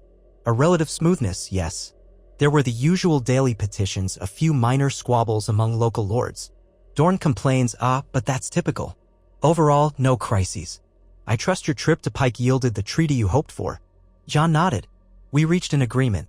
Not perfect, but it's a step toward stability. Let's get inside and we'll share details." Tyrion nodded. Yes. And I have a stack of parchments for you about so many lovely topics: taxes, roads, court gossip. All the joys of the crown waiting for your signature." Jon sighed, though not without good humor. "Very well. After I've held my daughter a while, then we'll get to it." Inside the Red Keep, they reconvened in a smaller council chamber. Viella passed Alysanne off to her nurse so the princess could have a proper meal and a rest. Jon and Viella outlined the main points of the Pike arrangement. Tyrion, taking notes, seemed impressed by Draven's willingness to compromise.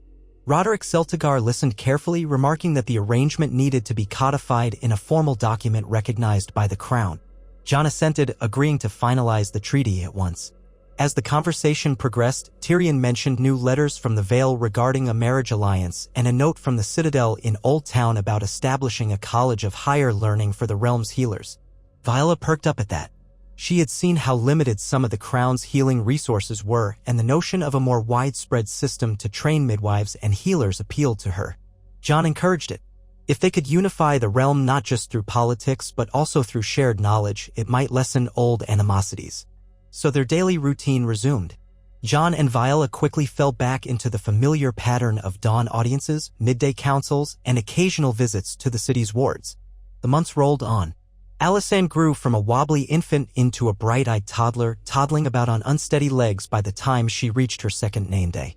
She had begun to babble words Mama, Dada, Soe, for sorry, taught by a nurse whenever Alysanne knocked over a cup, and once something that sounded suspiciously like Tyrion, which Tyrion took as a personal triumph. The entire court doted on her.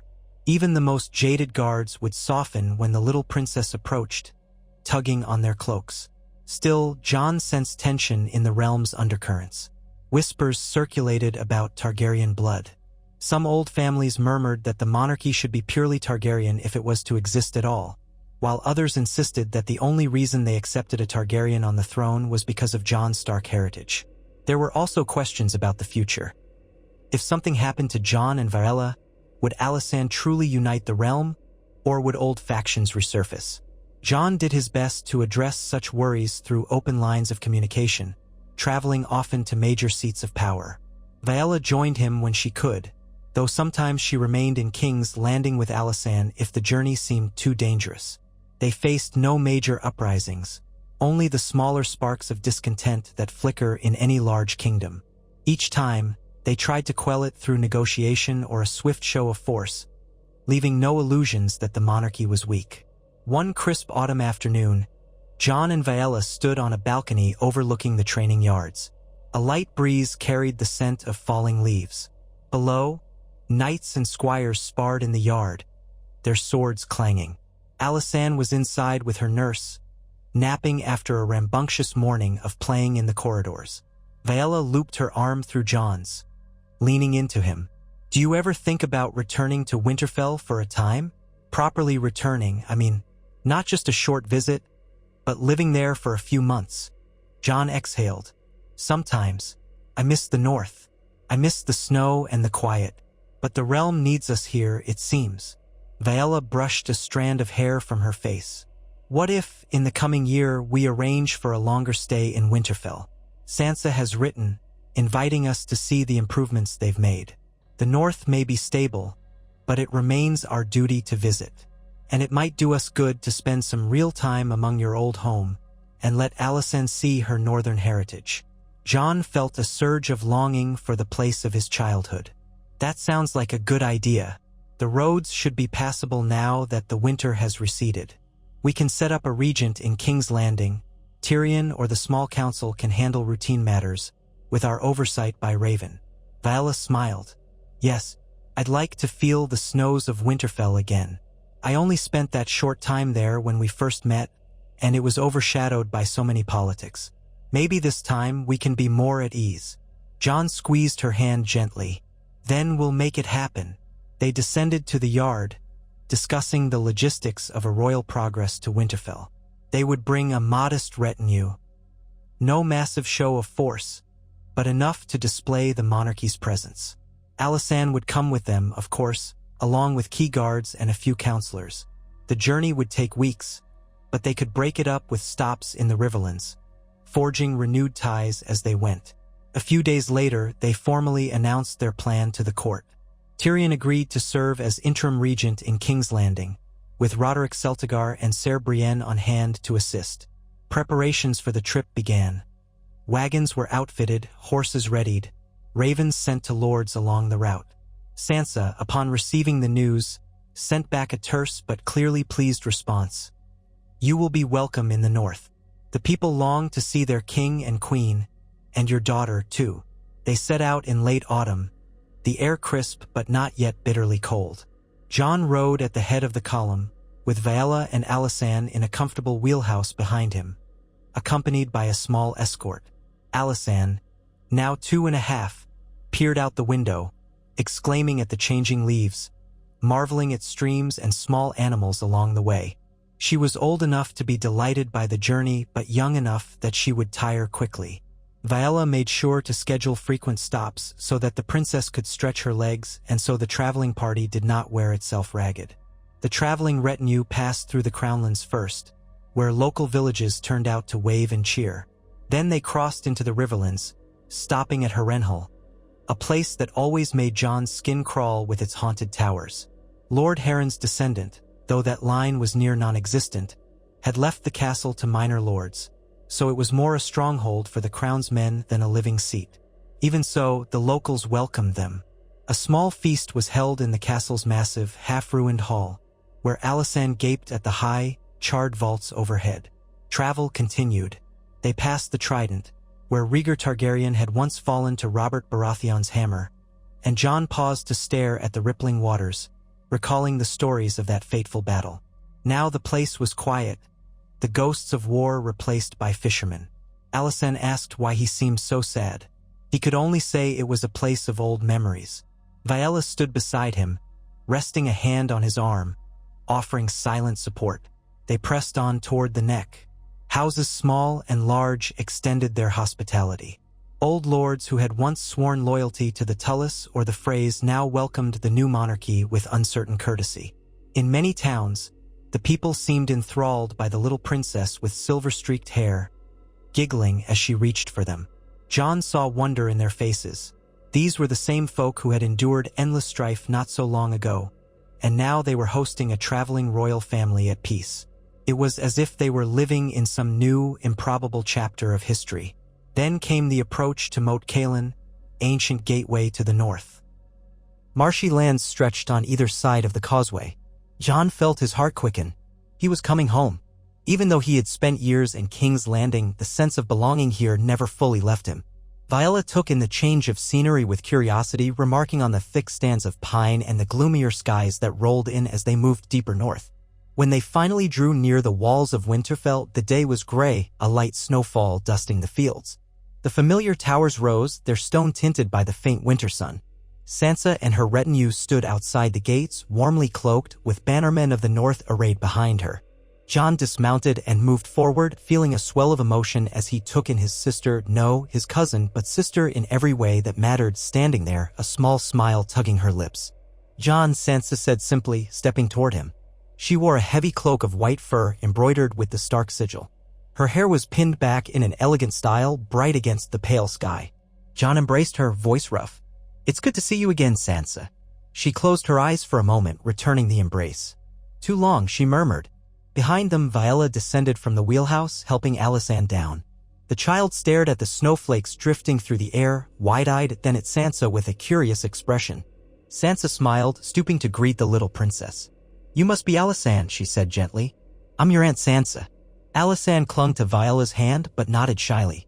Your Aunt Sansa, she echoed, voice soft. Yes, Sansa replied, holding out a hand. Welcome to Winterfell, sweet child. Alysanne let go of Violella's hand long enough to place her small palm in Sansa's. She giggled at the cold air biting her cheeks, then said, Snow? Viella smiled, relief evident in her features that Alysanne was taking well to the environment. Yes, darling, it's snow, she said. Sansa, thank you for having us. It's wonderful to be here. Sansa rose, then greeted Viella with a half-embrace, formal but warm. Welcome to Winterfell, your grace. Come inside. You must be chilled to the bone. We've prepared the great hearth and a feast in your honor. Jon noted that the northern lords behind Sansa bore a range of expressions. Some displayed open respect, others were more reserved, but all bowed or inclined their heads as Jon and Viella led the way into Winterfell's courtyard. The air carried the scent of pine and hearth smoke that Jon remembered so vividly from his youth. The snow crunched underfoot. Alysanne looked down at it, delighted, occasionally stooping to grab a handful. In the great hall, fires roared in the hearths. The warmth spread quickly, banishing the outdoor chill. Servants bustled with trays of hot cider, mulled wine, and platters of hearty northern fare, roasted game, thick stews, fresh bread. Long tables were set up for the retinue, while the high table waited for Jon, Viella, Sansa, and the principal lords. Jon guided Viella to a seat beside him, with Alysanne placed between them. The toddler squirmed in the large wooden chair, but Viella helped her settle, offering her a small piece of bread to nibble on. After a murmur of conversation, Sansa rose, calling for attention. The hall quieted. "My lords, we welcome King Jon and Queen Viella to Winterfell. Though we are separated by distance, we remain bound by blood and loyalty, Targaryen and Stark united. We rejoice that they bring the Princess Alysanne among us for the first time, so all may see the future we fight to protect." The assembled Northmen thumped their fists on the tables in approval, voices rising briefly in a toast. Some older lords, wearing grim expressions, nodded along House Glover, House Mormont, House Serwyn, House Manderly. Jon recognized them all. He rose to speak in turn, keeping it brief. "I thank you for your hospitality. My queen and I are here to strengthen the bonds between North and South. The battles of the past have scarred us all, but we stand committed to building a realm where the North can stand proud, not overshadowed. Let us feast in friendship." This time, the applause was warmer and the feast began in earnest. Jon found the taste of northern food comforting. Viella commented that she enjoyed the robust flavors, though she might need time to adjust to some of the stronger seasonings. Alysanne giggled at the variety of new dishes placed before her, but spent most of the meal enthralled by the large dire wolf sigils on the banners overhead. Between courses, Sansa leaned closer to Jon and Viella. "We've repaired the library wing," she said. "I thought Viella might like to see some of the older records of House Stark.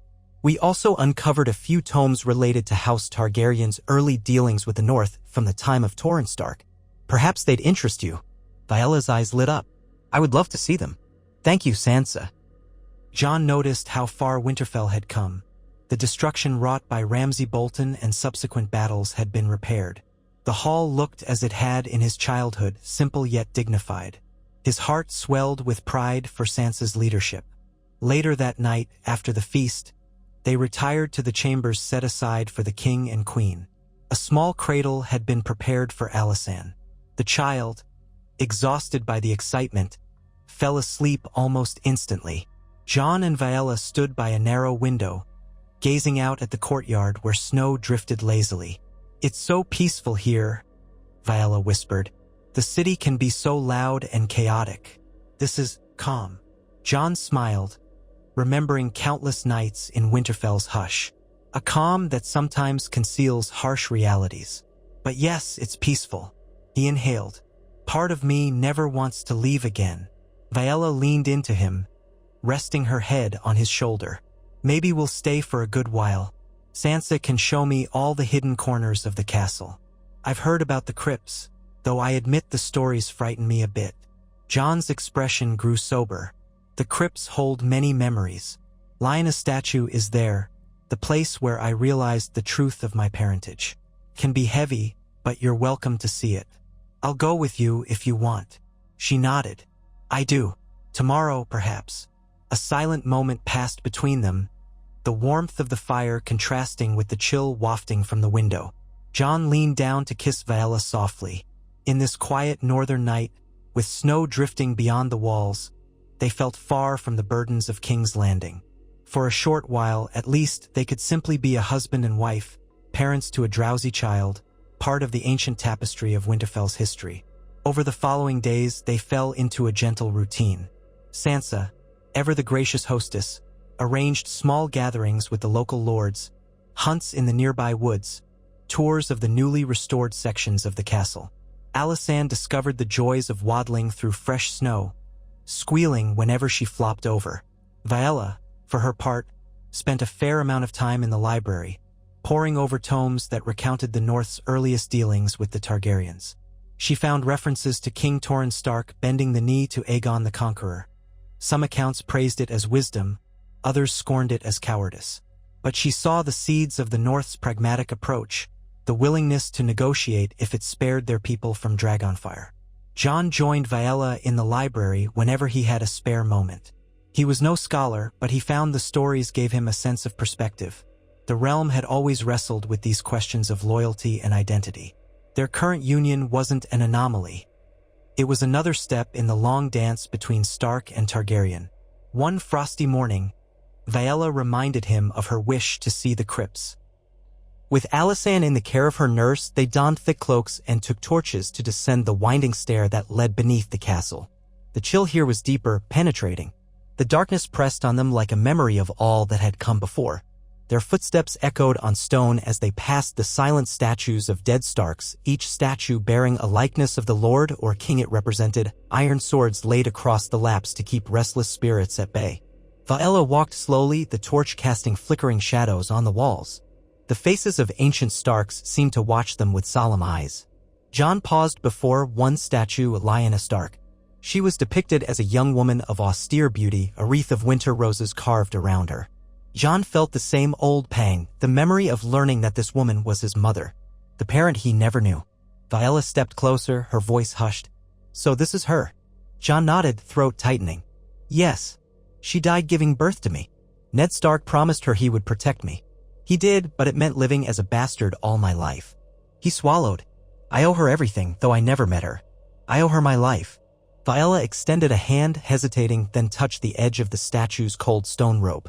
"Thank you, Lyanna," she whispered. "You brought Jon into this world. You gave him a chance. And through him, you gave me and our daughter a chance too." A hush fell as though the crypt itself listened. Jon closed his eyes, imagining Lyanna's voice. He had no memory of her, only stories. Yet in this moment, he felt her presence. He wondered how she would view the realm now, a Targaryen Stark monarchy, a granddaughter who bore both lineages. Perhaps she would approve. Perhaps she would find peace in it. Viella slipped her free hand into Jon's, and they stood there for a time, letting the silence speak. Then Viella said softly, "Let's move on." They passed more statues, Rickard Stark, Brandon Stark, Ned Stark's father and brother. Jon paused again at the statue of Ned, newly placed since his bones had been returned to Winterfell. It bore Ned's likeness, a stern, honorable face sculpted in simple lines. The torchlight gleamed on the stone sword laid across his lap. Jon felt tears prick his eyes. "He was the best man I've known," he said, voice rough. "He never told me the truth about my parentage while he lived, but he did so much more. He loved me, raised me as his own." Viella squeezed Jon's hand. "He protected you. And by extension, he protected the realm. Perhaps the North needed you to be a Stark before it could accept your Targaryen blood." Jon remembered how, in the War of the Five Kings, Ned's death had triggered so many events. Yet also how that unwavering honor had shaped Jon's sense of duty. "I owe him everything," he repeated. She placed her torch in a sconce and reached up to brush tears from his cheek. "You honor him every day by the way you rule. His legacy lives in you." They lingered there, paying silent respects. Then, with hearts heavy and yet somehow lightened by the acknowledgement of the past, they ascended back to the living castle where Alysanne awaited them. That afternoon, they played with her in the Godswood, letting her stomp through the snow while Viella laughed at her footprints. The red leaves of the weirwood provided a stark contrast to the white drifts. A raven perched on a branch overhead, croaking now and then as if observing the next generation stepping across the ancient ground. The weeks in Winterfell passed more quickly than Jon expected, filled with day-to-day governance of northern affairs, visits to local villages, and the simple pleasure of seeing old friends. Tormund Giantsbane even visited from the Gift, bringing news of how the free folk who had settled south of the Wall were faring.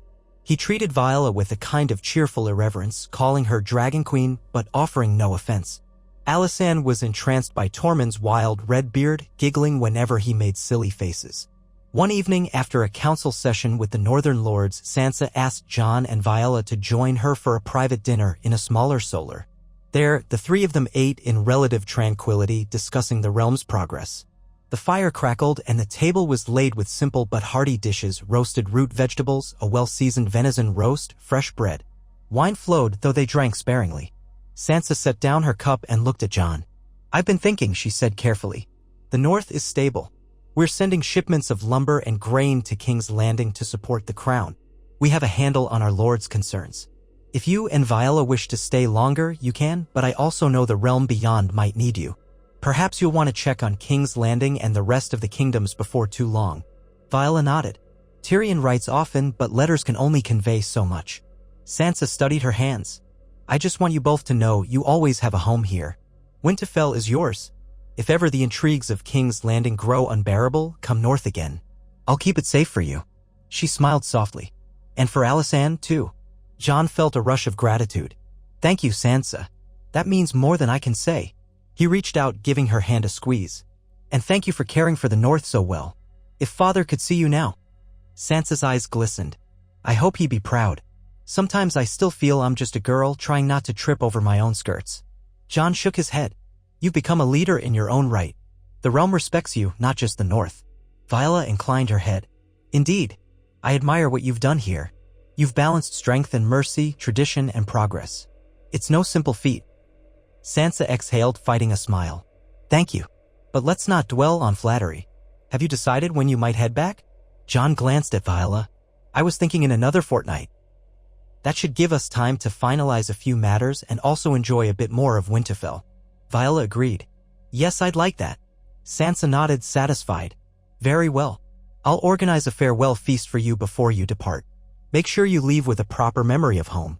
They shared the rest of the meal chatting about lighter topics, the new puppies in the kennels, the rumors of a harvest festival in White Harbor, and small misadventures from the traveling retinue. The conversation drifted late into the evening. Outside, the wind picked up, heralding the deeper cold to come. Yet inside, the Stark siblings and cousin found comfort in each other's presence, joined now by Violella's gentle but persistent influence. When the time came to depart, Winterfell's courtyard bustled once more. Alysanne insisted on hugging Sansa repeatedly, babbling childlike thank yous. Sansa laughed, tears slipping down her cheeks as she whispered a promise to visit them in King's Landing soon. Jon clasped arms with the Northern Lords, reaffirming bonds. Viella thanked them all for their hospitality, praising the North's resilience and generosity. They departed with a smaller retinue than they'd arrived with, though still more than enough for safety. The wagons rolled south, and the winter wind at their backs seemed to push them onward. Snow flurries accompanied them past Moat Cailin, then gradually gave way to slush, then to clearer roads. Alysanne dozed in the wheelhouse, lulled by the rocking motion. Viella read from a small book of northern tales, occasionally pointing out stories she found interesting. Jon rode alongside, thinking of the crypts.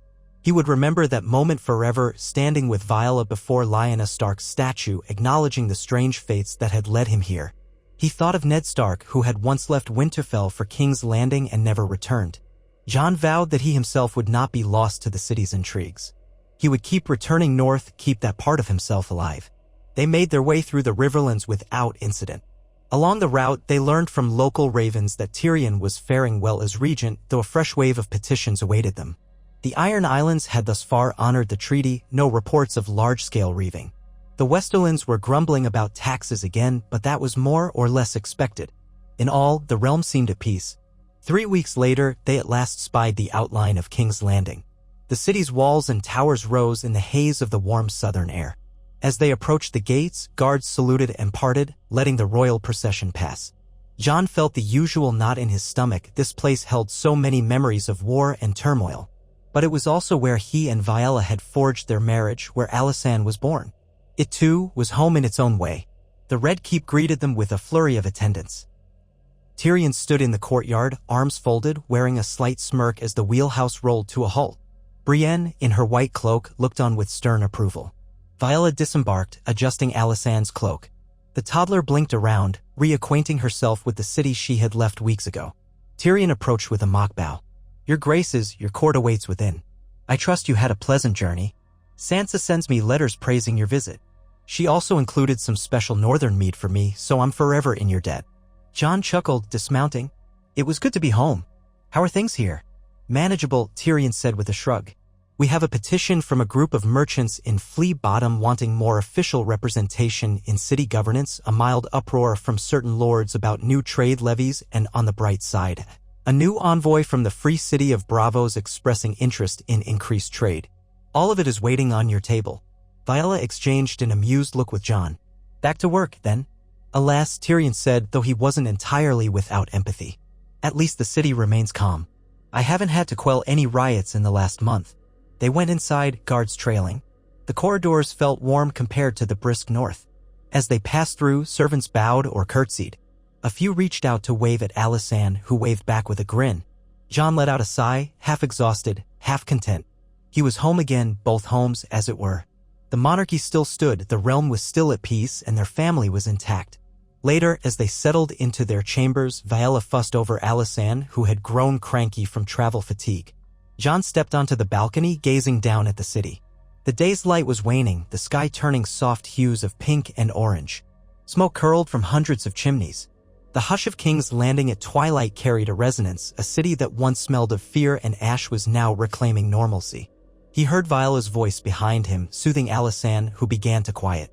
Then Viella joined him on the balcony, slipping her arm around his waist.